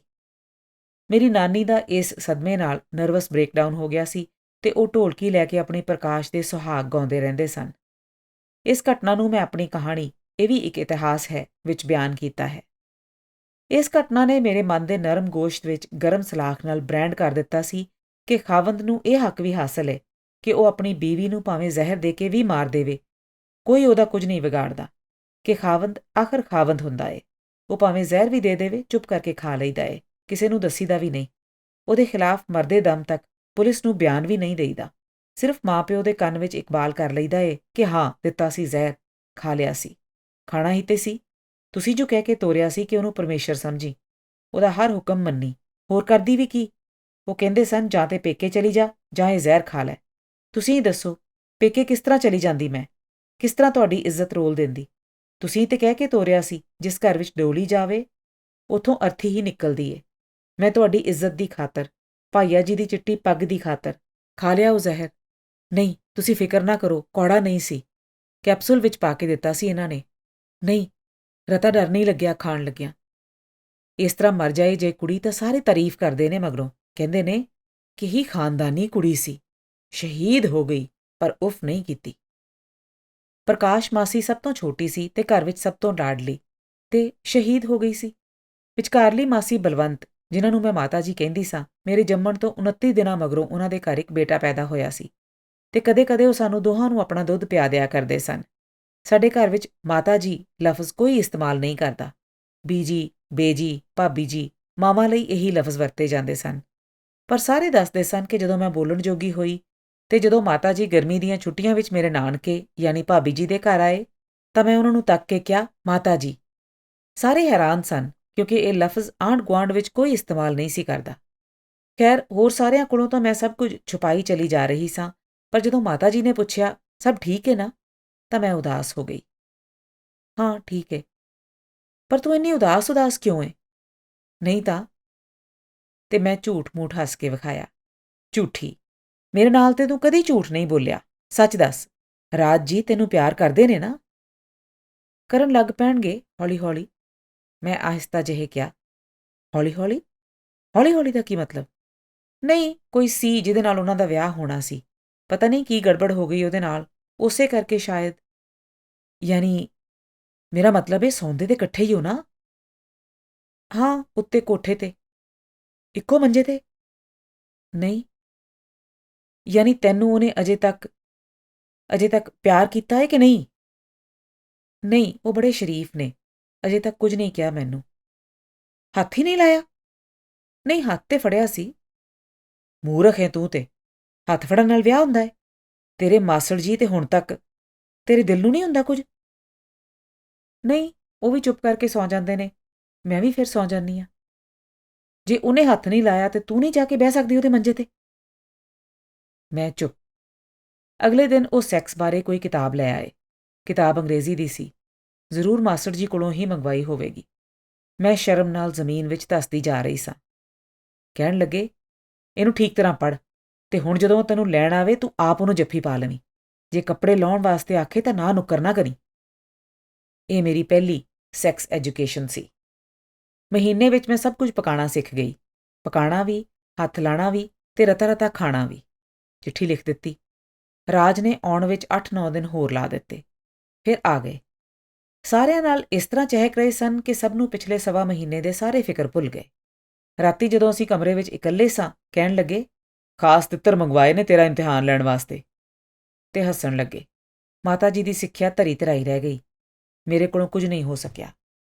ਸਵੇਰੇ ਦਾਰ ਜੀ ਨੂੰ ਰਾਜ ਨੇ ਕਿਹਾ, ਮੇਰੇ ਜੋਗੀ ਇੱਥੇ ਕੋਈ ਦੁਕਾਨ ਲੱਭ ਰੱਖਣੀ, ਮੈਂ ਕਰਨਾਲੋਂ ਇੱਥੇ ਆਉਣਾ ਚਾਹੁੰਦਾ। ਉੱਥੇ ਤੇ ਬਸ ਧੇਲੇ ਦੀ ਪ੍ਰੈਕਟਿਸ ਏ। ਸਾਰਾ ਦਿਨ ਕੜਕਾ ਕੇ ਕੰਮ ਕਰੋ ਤਾਂ ਵੀ ਮਸਾਂ ਕਲੀਨਿਕ ਦਾ ਕਿਰਾਇਆ ਤੇ ਦਵਾਈਆਂ ਦਾ ਖਰਚ ਨਿਕਲਦਾ ਏ। ਦਾਰ ਜੀ ਨੇ ਕਿਹਾ, ਪਰ ਤੁਸੀਂ ਭਰਾ ਜੀ ਕੋਲੋਂ ਪੁੱਛ ਲਿਆ ਏ? ਉਹ ਸ਼ਾਇਦ ਇਹੀ ਚਾਹਣਗੇ ਕਿ ਤੁਸੀਂ ਉੱਥੇ ਉਹਨਾਂ ਦਾ ਹੱਥ ਵਟਾਓ। ਨਹੀਂ, ਪੁੱਛਣ ਦੀ ਕੋਈ ਲੋੜ ਨਹੀਂ। ਤੁਸੀਂ ਵੀ ਗੱਲ ਨਾ ਕਰਨੀ ਉਹਨਾਂ ਨਾਲ, ਬਸ ਇੱਥੇ ਹੀ ਕੋਈ ਜੁਗਾੜ ਕਰੋ। ਕਰਨਾਲ ਵਾਪਸ ਜਾ ਕੇ ਉਹ ਬਰਾਬਰ ਦਾਰ ਜੀ ਨੂੰ ਚਿੱਠੀਆਂ ਲਿਖਦੇ ਰਹੇ, ਇਸਰਾਰ ਕਰਦੇ ਰਹੇ ਤੇ ਮੇਰੇ ਨਾਲ ਵੀ ਬੜੇ ਨਰਮ ਰਹੇ। 35 ਫਿਰ ਇੱਕ ਰਾਤ 1.5-2 ਮਿੰਟਾਂ ਵਿੱਚ ਹੀ ਵਿਆਹ ਦਾ ਅਸਲੀ ਮਤਲਬ ਸਮਝ ਆ ਗਿਆ ਮੈਨੂੰ। ਮੈਂ ਸ਼ਾਇਦ ਇਹਦੇ ਲਈ ਤਿਆਰ ਨਹੀਂ ਸਾਂ। ਉਸ ਮਾਤਾ ਜੀ ਵਾਲੀ ਕਿਤਾਬ ਦੇ ਮੁਤਾਬਕ ਰਾਜ ਨੂੰ ਹੀ ਮੈਨੂੰ ਇਸ ਨਵੇਂ ਅਨੁਭਵ ਲਈ ਤਿਆਰ ਕਰਨਾ ਚਾਹੀਦਾ ਸੀ, ਪਰ ਉਹ ਚੁੱਪ ਰਹੇ ਤੇ ਮੈਨੂੰ ਇਹੀ ਪਤਾ ਲੱਗਾ ਕਿ ਇਹ ਬੇਹੱਦ ਭੱਦਾ, ਕੋਝਾ ਤੇ ਪੀੜ ਨਾਲ ਭਰਿਆ ਖਿੰਡ ਸੀ ਜਿਸ ਵਿੱਚੋਂ ਮੈਂ ਗੁਜ਼ਰ ਕੇ ਵੀ ਨਹੀਂ ਸਾਂ ਗੁਜ਼ਰੀ। ਔਰਤ ਨੂੰ ਬਰਦਾਸ਼ਤ ਕਰਨਾ ਚਾਹੀਦਾ ਹੈ ਸਭ ਕੁਝ। ਸਾਰਿਆਂ ਨੇ ਇਹੀ ਸਿੱਖਿਆ ਦਿੱਤੀ ਸੀ। ਇਹ ਵੀ ਬਰਦਾਸ਼ਤ ਕਰ ਲਿਆ। ਅਗਲੇ ਮਹੀਨੇ ਹੀ ਉਲਟੀਆਂ ਆਉਣੀਆਂ ਸ਼ੁਰੂ ਹੋ ਗਈਆਂ। ਸਾਰੇ ਹੱਸਦੇ ਰਹੇ। ਮੈਨੂੰ ਉਲਟੀਆਂ ਆਉਂਦੀਆਂ ਸਨ ਤੇ ਸਾਰੇ ਖੁਸ਼ ਹੁੰਦੇ ਸਨ। ਮੈਨੂੰ ਪਾਣੀ ਵੀ ਹਜ਼ਮ ਨਹੀਂ ਸੀ ਹੋ ਰਿਹਾ। ਬੜੀ ਸਖਤ ਜਾਨ ਸੀ ਮੇਰੀ।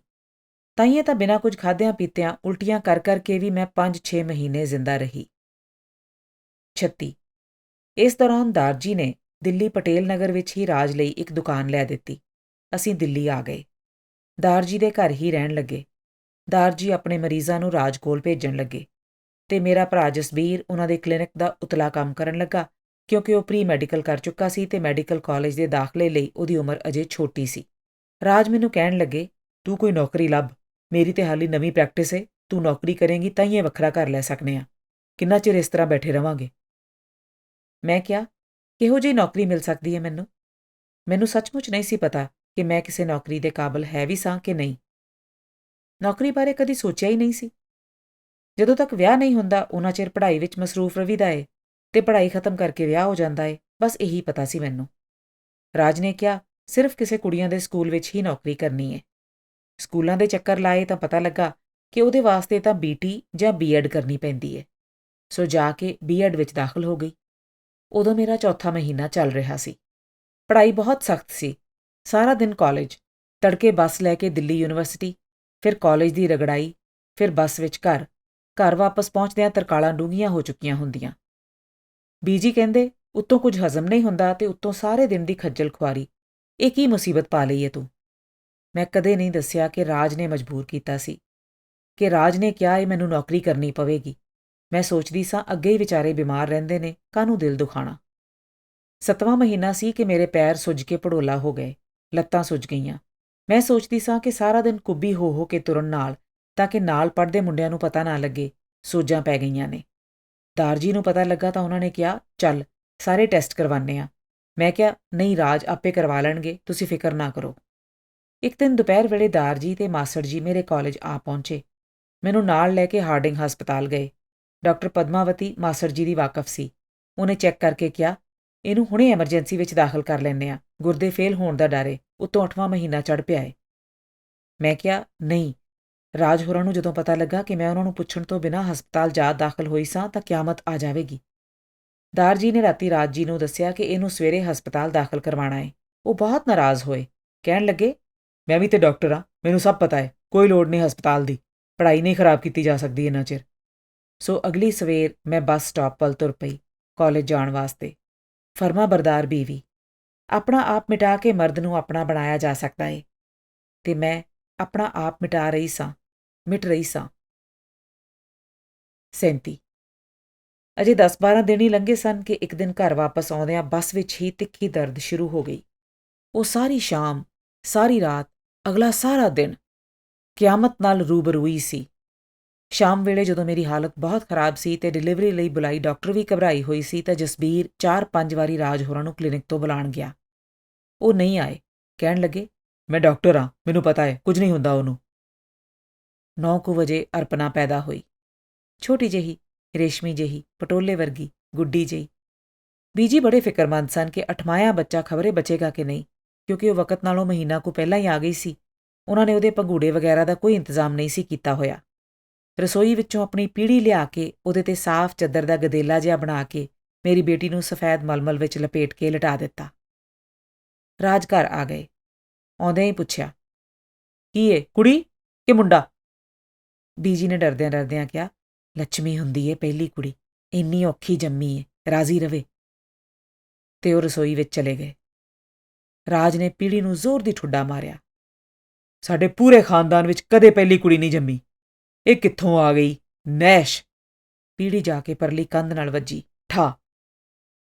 ਇੱਕ ਪਲ ਲਈ ਲੱਗਾ ਜਿਵੇਂ ਇਹ ਮੇਰਾ ਆਖਰੀ ਸਾਹ ਸੀ ਜਿਹੜਾ ਗਲੇ ਵਿੱਚ ਅਟਕ ਗਿਆ ਸੀ। ਉਹ ਬਾਹਰ ਚਲੇ ਗਏ। ਮੈਂ ਕੰਬਦੀ ਉੱਠੀ। ਜ਼ਮੀਨ ਤੇ ਪੈਰ ਰੱਖਿਆ ਤਾਂ ਲੱਗਾ ਪੈਰ ਹੇਠਾਂ ਜ਼ਮੀਨ ਨਹੀਂ, ਰੂਹ ਸੀ। ਤੂਫਾਨਾਂ ਵਿੱਚ ਹਚਕੋਲੇ ਖਾਂਦੀ ਕੋਈ ਬੇੜੀ ਸੀ ਜਿਹੜੀ ਹੁਣੇ ਉਲਟ ਜਾਏਗੀ। ਕੰਬਦੀ ਮੈਂ ਪੀੜੀ ਕੋਲ ਗਈ ਤੇ ਉੱਥੇ ਹੀ ਬਹਿ ਗਈ, ਪੁੰਜੇ। ਨਹੀਂ, ਮੇਰੀ ਬਚੜੀ ਨੂੰ ਕੁਝ ਨਹੀਂ ਸੀ ਹੋਇਆ, ਬਚ ਗਈ ਸੀ ਉਹ। ਇਹਦਾ ਨਾਂ ਕੀ ਰੱਖੀਏ? ਮੇਰੀ ਮਾਂ ਨੇ ਉਹਨੂੰ ਗਲੇ ਨਾਲ ਲਾ ਕੇ ਪੁੱਛਿਆ। ਡੌਲੀ। ਡੌਲੀ ਕਿਹੋ ਜਿਹਾ ਨਾਂ ਏ? ਬੜਾ ਸੋਹਣਾ ਏ, ਹੈ ਵੀ ਤੇ ਨਿਰੀ ਗੁੱਡੀ, ਪਟੋਲੇ ਜਿਹੀ। ਬੀਜੀ ਨੇ ਮੋਢੇ ਨਾਲੋਂ ਲਾ ਕੇ ਉਹਨੂੰ ਆਪਣੀ ਬਾਂਹ ਤੇ ਰੱਖ ਕੇ ਉਹਦਾ ਮੂੰਹ ਤੱਕਿਆ ਤੇ ਮੱਥਾ ਚੁੰਮ ਲਿਆ। Dolly, Dolly. ਤੀਜਾ ਦਿਨ ਸੀ ਜਦੋਂ ਮੈਂ ਉਹਨੂੰ ਛਾਤੀ ਨਾਲ ਲਾਈ ਦੁੱਧ ਚੁਗਾ ਰਹੀ ਸਾਂ ਕਿ ਰਾਜ ਅੰਦਰ ਆਏ। ਬੜੀ ਹਕਾਰਤ ਨਾਲ ਉਹਨਾਂ ਸਾਡੇ ਦੋਹਾਂ ਵੱਲ ਤੱਕਿਆ। ਮੈਂ ਡਰਦਿਆਂ ਕਿਹਾ, ਹੁਣ ਨਹੀਂ ਮੈਂ ਜਾਣਾ ਕਾਲਜ। ਇਹ 8ਵਾਂ ਜੰਮੀ ਏ, ਇਹਨੂੰ ਸਾਂਭ ਕੇ ਰੱਖਣਾ ਪਵੇਗਾ। ਨਾਲੇ ਰਤਾ ਦੁੱਧ ਚੁੰਗਦੀ ਏ ਤੇ ਥੱਕ ਜਾਂਦੀ ਏ। ਪੇਟ ਵੀ ਖਰਾਬ ਏ ਇਹਦਾ, ਇਹਨੂੰ ਮਿਹਨਤ ਨਾਲ ਪਾਲਣਾ ਪਵੇਗਾ। ਰਾਜ ਨੇ ਚੁਟਕੀ ਵਜਾਈ, ਦੁੱਧ ਤਾਂ ਤੇਰਾ ਮੈਂ ਮਿੰਟ ਵਿੱਚ ਸੁਕਾ ਦਿਆਂਗਾ।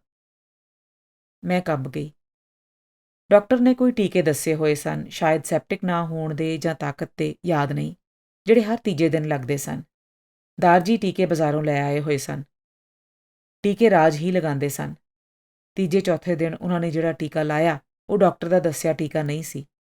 ਉਹ ਦੁੱਧ ਸੁਕਾਉਣ ਦਾ ਟੀਕਾ ਸੀ। ਉਸ ਤੋਂ ਮਗਰੋਂ ਬੀਜੀ ਨੇ ਕਈ ਓਹੜ-ਪੋਹੜ ਕੀਤੇ। ਗੁੜ ਵਿੱਚ ਜੀਰਾ ਭੁੰਨ ਕੇ ਖਵਾਇਆ, ਚਿਕੜੀਆਂ ਖਵਾਈਆਂ, 2-2 ਕਿਲੋ ਦੁੱਧ ਮੈਨੂੰ ਜ਼ਬਰਦਸਤੀ ਪਿਆਂਦੇ ਰਹੇ, ਪਰ ਮੇਰਾ ਦੁੱਧ ਫੇਰ ਨਹੀਂ ਉਤਰਿਆ। 8ਵੇਂ ਦਿਨ ਰਾਜ ਦਾ ਹੁਕਮ ਮੰਨ ਕੇ ਮੈਂ ਵਾਪਸ ਕਾਲਜ ਜਾ ਰਹੀ ਸਾਂ, ਉਦਾਸ, ਟੁੱਟੀ ਹੋਈ, ਆਤਮਾ ਤੇ ਹਜ਼ਾਰਾਂ ਲਾਸਾਂ ਦੀਆਂ ਚਿਲੂੰ-ਚਿਲੂੰ ਕਰਦੀਆਂ ਚੀਖਾਂ ਸੁਣਦੀ ਹੋਈ। ਖਾਮੋਸ਼। ਦਾਰਜੀ, ਬੀਜੀ, ਜਸਬੀਰ ਸਾਰੇ ਇਸ ਕਿਆਮਤ ਦੇ ਚਸ਼ਮਦੀਦ ਗਵਾਹ ਸਨ, ਪਰ ਖਾਮੋਸ਼ ਸਨ। ਮੈਂ ਤੇ ਖੈਰ ਖਾਮੋਸ਼ ਰਹਿਣਾ ਹੀ ਸੀ। ਸਾਰਾ ਦਿਨ ਕਾਲਜ ਵਿੱਚ ਡੌਲੀ ਬਾਰੇ ਸੋਚਦੀ। ਕਲੇਜੇ ਦੇ ਅੰਦਰਵਾਰ ਘੁੰਮਣ ਘੇਰੀਆਂ ਪੈਂਦੀਆਂ। ਮੇਰੇ ਨਾਲ ਪੜ੍ਹਨ ਵਾਲੇ ਕੁੜੀਆਂ ਮੁੰਡੇ ਜਦੋਂ ਮੈਨੂੰ ਹੈਰਾਨ ਹੋ ਕੇ ਪੁੱਛਦੇ, ਤੂੰ ਇੰਨਾ ਚਿਰ ਇਹ ਰਾਜ਼ ਛੁਪਾਇਆ ਕਿਸ ਤਰ੍ਹਾਂ, ਤੇ ਹੁਣ ਕਿਹਦੇ ਕੋਲ ਛੱਡ ਕੇ ਆ ਜਾਨੀ 8 ਦਿਨਾਂ ਦੀ ਬੱਚੀ ਨੂੰ, ਤਾਂ ਮੇਰਾ ਗੱਚ ਭਰ ਆਉਂਦਾ। ਬੇਹੱਦ ਖਾਮੋਸ਼ ਰਹਿਣ ਵਾਲੇ ਤੇ ਸਖਤ ਤਬੀਅਤ ਪ੍ਰਿੰਸੀਪਲ ਬਾਸੂ ਨੇ ਵੀ ਮੈਨੂੰ ਬੁਲਾ ਕੇ ਕਿਹਾ, ਅੱਗੋਂ ਤਾਂ ਖੈਰ ਮੈਂ ਇੰਟਰਵਿਊ ਦੀ ਫਾਰਮ ਵਿੱਚ ਸ਼ਾਮਲ ਕਰ ਦਿਆਂਗਾ, ਆਰ ਯੂ ਪ੍ਰੈਗਨੈਂਟ, ਪਰ ਫਿਲਹਾਲ ਮੈਂ ਤੈਨੂੰ ਸਲਾਹ ਦਿੰਨਾ ਕਿ ਇਹ ਪੜ੍ਹਾਈ ਅਗਲੇ ਸਾਲ ਵੀ ਹੋ ਜਾਏਗੀ। ਤੈਨੂੰ ਘਰ ਰਹਿ ਕੇ ਆਪਣੀ ਬੱਚੀ ਪਾਲਣੀ ਚਾਹੀਦੀ ਏ। ਕੋਈ ਕਹਿ ਰਿਹਾ ਸੀ ਸਿਰਫ 5 ਪੌਂਡ ਦੀ ਪੈਦਾ ਹੋਈ ਏ, ਫਿਰ ਤੇ ਉਹਦੀ ਬਹੁਤ ਕੇਅਰ ਕਰਨੀ ਪਵੇਗੀ। No nectar is better than a mother's milk. Doctor Basu ਨੂੰ ਮੈਂ ਕੀ ਦੱਸਦੀ ਕਿ ਅੰਮ੍ਰਿਤ ਤੋਂ ਸਖਣਾ ਇੱਕ ਖਾਲੀ ਅੰਨਾ ਖੂਹ ਸਾਂ ਮੈਂ, ਕਿ ਮੇਰੇ ਕੋਲ ਆਪਣੀ ਬੱਚੀ ਲਈ ਦੁੱਧ ਦਾ ਤੁਪਕਾ ਵੀ ਨਹੀਂ ਸੀ, ਕਿ ਜੇ ਮੈਂ ਪੜ੍ਹਾਈ ਛੱਡ ਕੇ ਘਰ ਚਲੀ ਜਾਵਾਂ ਤਾਂ ਮੇਰੇ ਖਾਵੰਦ ਸਾਨੂੰ ਦੋਹਾਂ ਮਾਵਾਂ ਧੀਆਂ ਨੂੰ ਛੱਡ ਕੇ ਚਲੇ ਜਾਣਗੇ, ਕਿ ਮੇਰੇ ਮਾਂ-ਪਿਓ ਵੀ ਫੇਰ ਸਾਨੂੰ ਦੋਹਾਂ ਨੂੰ ਸ਼ਾਇਦ ਬਰਦਾਸ਼ਤ ਨਾ ਕਰਨ।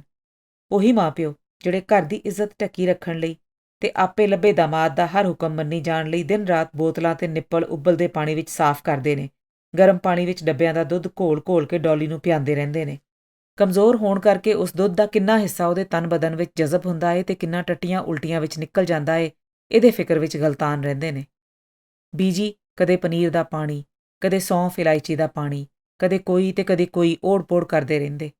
ਰੋਜ਼ ਦੁਪਹਿਰੇ ਧੁੱਪੇ ਗੋਦੀ ਵਿੱਚ ਲਟਾ ਕੇ ਉਹਦੀ ਮਾਲਿਸ਼ ਕਰਦੇ, ਨੁਹਾਉਂਦੇ, ਤੇ ਮੈਂ ਰਾਤ ਭਰ ਜਾਗਦੀ, ਊਂਘਦੀ, ਝੋਕੇ ਲੈਂਦੀ, ਕਦੇ ਉਹਨੂੰ ਬੋਤਲ ਵਿੱਚ ਪਾ ਕੇ ਦੁੱਧ ਪਿਆ ਰਹੀ ਹੁੰਦੀ ਤੇ ਕਦੀ ਉਹਦੀਆਂ ਨੈਪੀਆਂ ਤੇ ਬਿਸਤਰੇ ਦੀਆਂ ਚਾਦਰਾਂ ਬਦਲ ਰਹੀ ਹੁੰਦੀ। ਮੇਰੇ ਵਾਲੇ ਪਲੰਘ ਤੇ ਹੀ ਅੱਧੇ ਹਿੱਸੇ ਵਿੱਚ ਮੋਮਜਾਮੇ ਦਾ ਇੱਕ ਟੁਕੜਾ ਵਿਛਾ ਦਿੱਤਾ ਗਿਆ ਸੀ ਡੌਲੀ ਲਈ, ਤੇ ਉਸ ਮੋਮਜਾਮੇ ਉੱਤੇ ਮੋਟੀ ਪਰ ਨਰਮ ਕੈਂਬਰਿਕ ਜਿਹੀ ਦੀ ਉਛਾੜ ਚਾੜ ਦਿੰਦੇ ਸਨ ਬੀਜੀ, ਕਿਉਂਕਿ ਸਿਰਫ ਚੱਦਰ ਵਿਛਾਉਣ ਨਾਲ ਕੱਪੜਾ ਮੋਮਜਾਮੇ ਤੋਂ ਤਿਲਕ ਜਾਂਦਾ ਸੀ।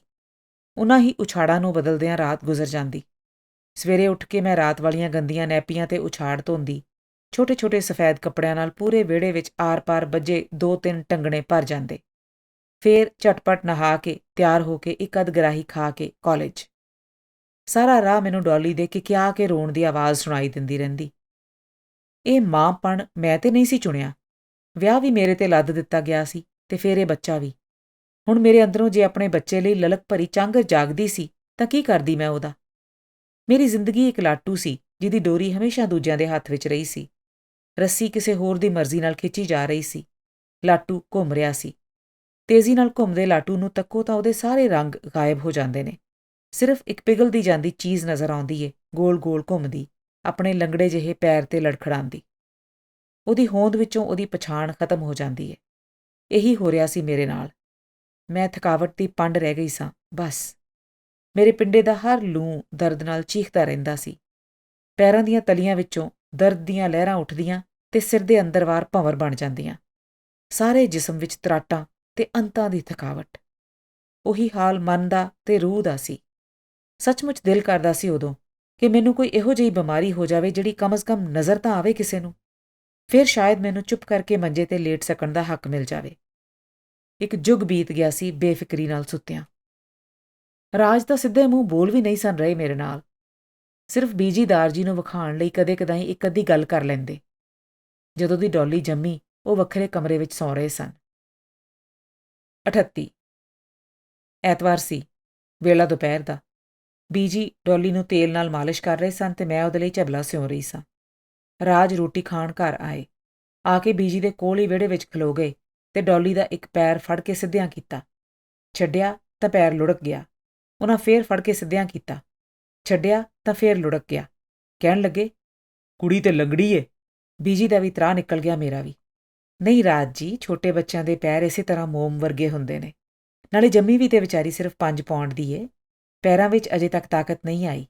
ਤਾਕਤ ਆ ਗਈ ਤੇ ਸਿੱਧਾ ਖੜੋਤਾ ਰਹੇਗਾ ਪੈਰ, ਤੁਸੀਂ ਚਿੰਤਾ ਨਾ ਕਰੋ।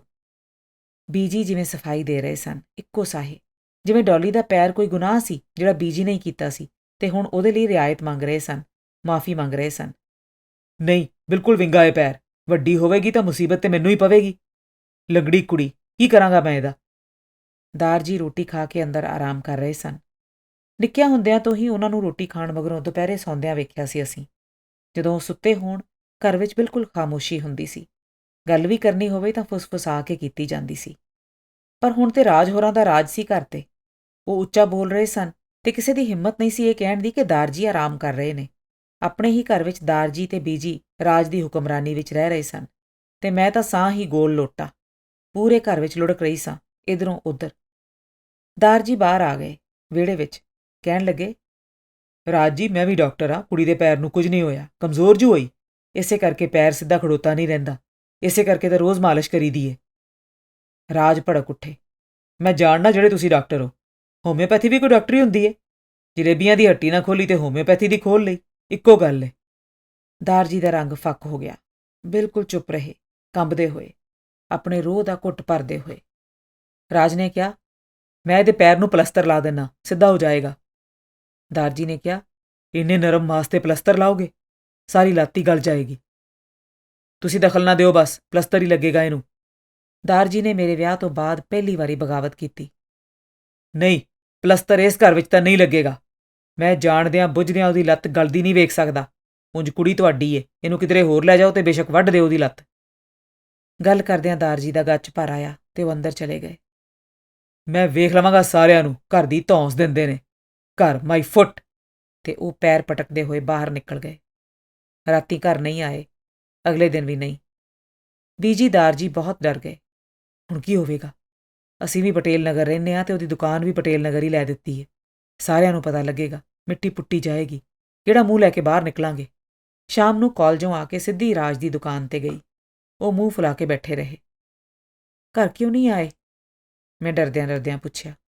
ਮੈਂ ਮਕਾਨ ਲੈ ਲਿਆ ਏ, ਜੇ ਤੂੰ ਆਉਣਾ ਹੈ ਤਾਂ ਆ ਜਾ। ਜੇ ਕੁੜੀ ਨੂੰ ਲਿਆਉਣਾ ਹੈ ਤਾਂ ਉਹਦੇ ਪੈਰ ਨੂੰ ਪਲਸਤਰ ਲੱਗੇਗਾ। ਜੇ ਪਲਸਤਰ ਨਹੀਂ ਲਵਾਉਣਾ ਤੇ ਉਹਨੂੰ ਤੇਰੀ ਮਾਂ ਪਾਲੇ, ਬਸ। ਰਾਜ ਨੇ ਆਪਣਾ ਫੈਸਲਾ ਸੁਣਾ ਦਿੱਤਾ। ਸੋ ਮੈਂ ਉਹਨਾਂ ਦੇ ਘਰ ਚਲੀ ਗਈ। ਡੌਲੀ ਨੂੰ ਬੀਜੀ ਦਾਰ ਜੀ ਹੀ ਪਾਲਦੇ ਰਹੇ। ਮੈਂ ਕਾਲਜ ਜਾਂਦੀ ਰਹੀ। ਰਾਜ ਦੇ ਨਵੇਂ ਘਰ ਦੀ ਪੂਰੀ ਜ਼ਿੰਮੇਵਾਰੀ ਵੀ ਮੇਰੀ ਸੀ। ਸਫਾਈਆਂ, ਰੋਟੀ ਪਕਾਣੀ, ਭਾਂਡੇ ਮਾਂਜਣੇ, ਕੱਪੜੇ ਧੋਣੇ, ਸਭ। ਕਾਲਜੋਂ ਆ ਕੇ ਸਿੱਧੀ ਪਹਿਲੋਂ ਬੀਜੀ ਦੇ ਘਰ ਜਾਂਦੀ, ਥੋੜ੍ਹੀ ਦੇਰ ਡੌਲੀ ਦਾ ਕੰਮ ਕਰਦੀ, ਉਹਨੂੰ ਪਿਆਰ ਕਰਦੀ, ਫਿਰ ਰਾਜ ਦੇ ਘਰ। ਘਰ ਦੇ ਕੰਮ ਖਤਮ ਹੁੰਦਿਆਂ ਰਾਤ ਦੇ 11-12 ਵੱਜ ਜਾਂਦੇ। ਫਿਰ ਕਾਲਜ ਦਾ ਕੰਮ ਕਰਦੀ ਕਰਦੀ ਮੈਂ ਪਤਾ ਨਹੀਂ ਕਿਹੜੇ ਵੇਲੇ ਊਂਘ ਜਾਂਦੀ। ਜ਼ਿੰਦਗੀ ਕਦੇ ਨਾ ਖਤਮ ਹੋਣ ਵਾਲੀ ਇੱਕ ਦੌੜ ਸੀ ਜਿਹਦਾ ਨਾ ਆਗਾਜ਼ ਸੀ ਨਾ ਅੰਜਾਮ। ਧਰਤੀ ਦੇ ਦੁਆਲੇ ਖਲਾਅ ਵਿੱਚ ਲਗਾਤਾਰ ਚੱਕਰ ਕੱਟਦੀ, ਬੇਮਕਸਦ। ਧਰਤੀ ਵੀ ਲੋਗੜ ਦਾ ਹੀ ਉੱਧੜ-ਗੁੱਧੜਾ ਗੋਲ ਜਿਹਾ ਢੇਰ ਸੀ, ਬਸ। ਤੇ ਕਦੇ ਨਾ ਖਤਮ ਹੋਣ ਵਾਲੀ ਕੁਲਬੁਲਾਂਦੀ, ਚਿਚਲਾਂਦੀ ਥਕਾਵਟ। 39 ਰਾਜ ਨੇ ਅਜੇ ਤੱਕ ਸਿਰਫ ਮੈਨੂੰ ਇੱਕੋ ਵਾਰੀ ਛੋਹਿਆ ਸੀ ਤੇ ਉਸ ਛੋਹਣ ਦਾ ਨਤੀਜਾ ਸੀ ਡੌਲੀ। ਡੌਲੀ ਦੇ ਬਾਵਜੂਦ ਮੇਰਾ ਜਿਸਮ ਅਜੇ ਕੋਰਾ ਸੀ।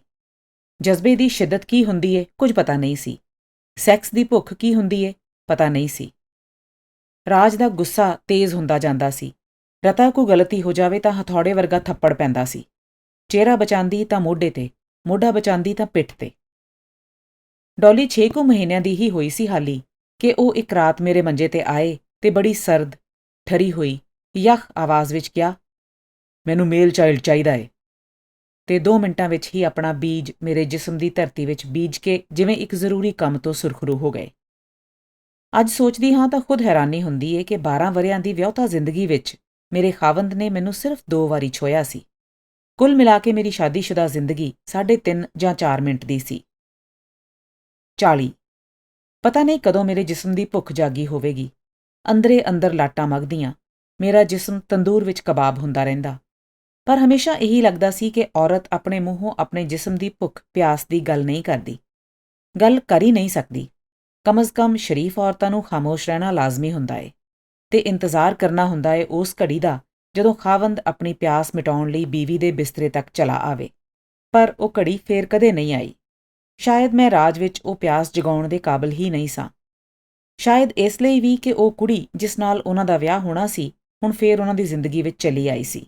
ਮੈਂ ਕਦੇ ਜਾਣਨ ਦੀ ਕੋਸ਼ਿਸ਼ ਨਹੀਂ ਕੀਤੀ ਕਿ ਇਹ ਉਹੀ ਸੀ ਜਾਂ ਕੋਈ ਹੋਰ ਸੀ ਜਿਹਨੂੰ ਉਹਨਾਂ ਨੇ ਪਟੇਲ ਨਗਰ ਵਿੱਚ ਹੀ ਘਰ ਲੈ ਦਿੱਤਾ ਹੋਇਆ ਸੀ ਤੇ ਜਿਹਦੇ ਕੋਲ ਉਹ ਰੋਜ਼ ਜਾਂਦੇ ਸਨ। ਜਦੋਂ ਕਦੇ ਬਹੁਤੇ ਹੀ ਉਲਝ ਜਾਂਦੇ ਤਾਂ ਮੈਨੂੰ ਘਰੋਂ ਕੱਢ ਦਿੰਦੇ। 6-7-8 ਮਹੀਨਿਆਂ ਮਗਰੋਂ ਜਦੋਂ ਸ਼ਾਇਦ ਲੋਕਾਂ ਦੀਆਂ ਪੁੱਛਾਂ ਸੁਣ ਕੇ ਤੰਗ ਆ ਜਾਂਦੇ ਕਿ ਬੀਵੀ ਕਿੱਥੇ ਵੇ, ਬੱਚੇ ਕਿੱਥੇ ਨੇ, ਤਾਂ ਦਾਰਜੀ ਦੇ ਘਰੋਂ ਲੈ ਜਾਂਦੇ ਵਾਪਸ। 12 ਸਾਲਾਂ ਦੌਰਾਨ ਇਹ 8 ਵਾਰੀ ਹੋਇਆ। ਮੈਨੂੰ ਕਦੇ ਉਸ ਦੂਜੀ ਔਰਤ ਤੇ ਗੁੱਸਾ ਨਹੀਂ ਆਇਆ। ਉਲਝਣ ਹੁੰਦੀ ਸੀ, ਕੋਫਤ ਹੁੰਦੀ ਸੀ, ਪਟੜੀਓਂ ਉਤਰੀ ਜ਼ਿੰਦਗੀ ਤੇ ਗੁੱਸਾ ਆਉਂਦਾ ਸੀ, ਪਰ ਉਸ ਔਰਤ ਤੇ ਗੁੱਸਾ ਨਹੀਂ, ਤਰਸ ਆਉਂਦਾ ਸੀ। ਇਹਦੇ ਵਿੱਚ ਉਹਦਾ ਕੀ ਕਸੂਰ ਸੀ? ਇਹ ਤਾਂ ਰਾਜ ਹੀ ਸਨ ਜਿਨ੍ਹਾਂ ਨੇ ਸਾਡੀ ਦੋਹਾਂ ਦੀ ਜ਼ਿੰਦਗੀ ਨੂੰ ਉਲਝਾ ਦਿੱਤਾ ਸੀ। 41 ਦੂਜੀ ਵਾਰੀ ਜਦੋਂ ਮੈਂ ਪ੍ਰੈਗਨੈਂਟ ਹੋਈ ਤਾਂ ਮੈਨੂੰ ਅਜੀਬ ਬੇਬਸੀ ਦਾ ਅਹਿਸਾਸ ਹੋਇਆ। ਮੈਂ ਕੋਈ ਭਾਂਡਾ ਸਾਂ ਜਿਹਦੇ ਵਿੱਚ ਜਦੋਂ ਰਾਜ ਦਾ ਜੀ ਕਰੇ ਆਪਣਾ ਬੱਚਾ ਪਾ ਦੇਣ।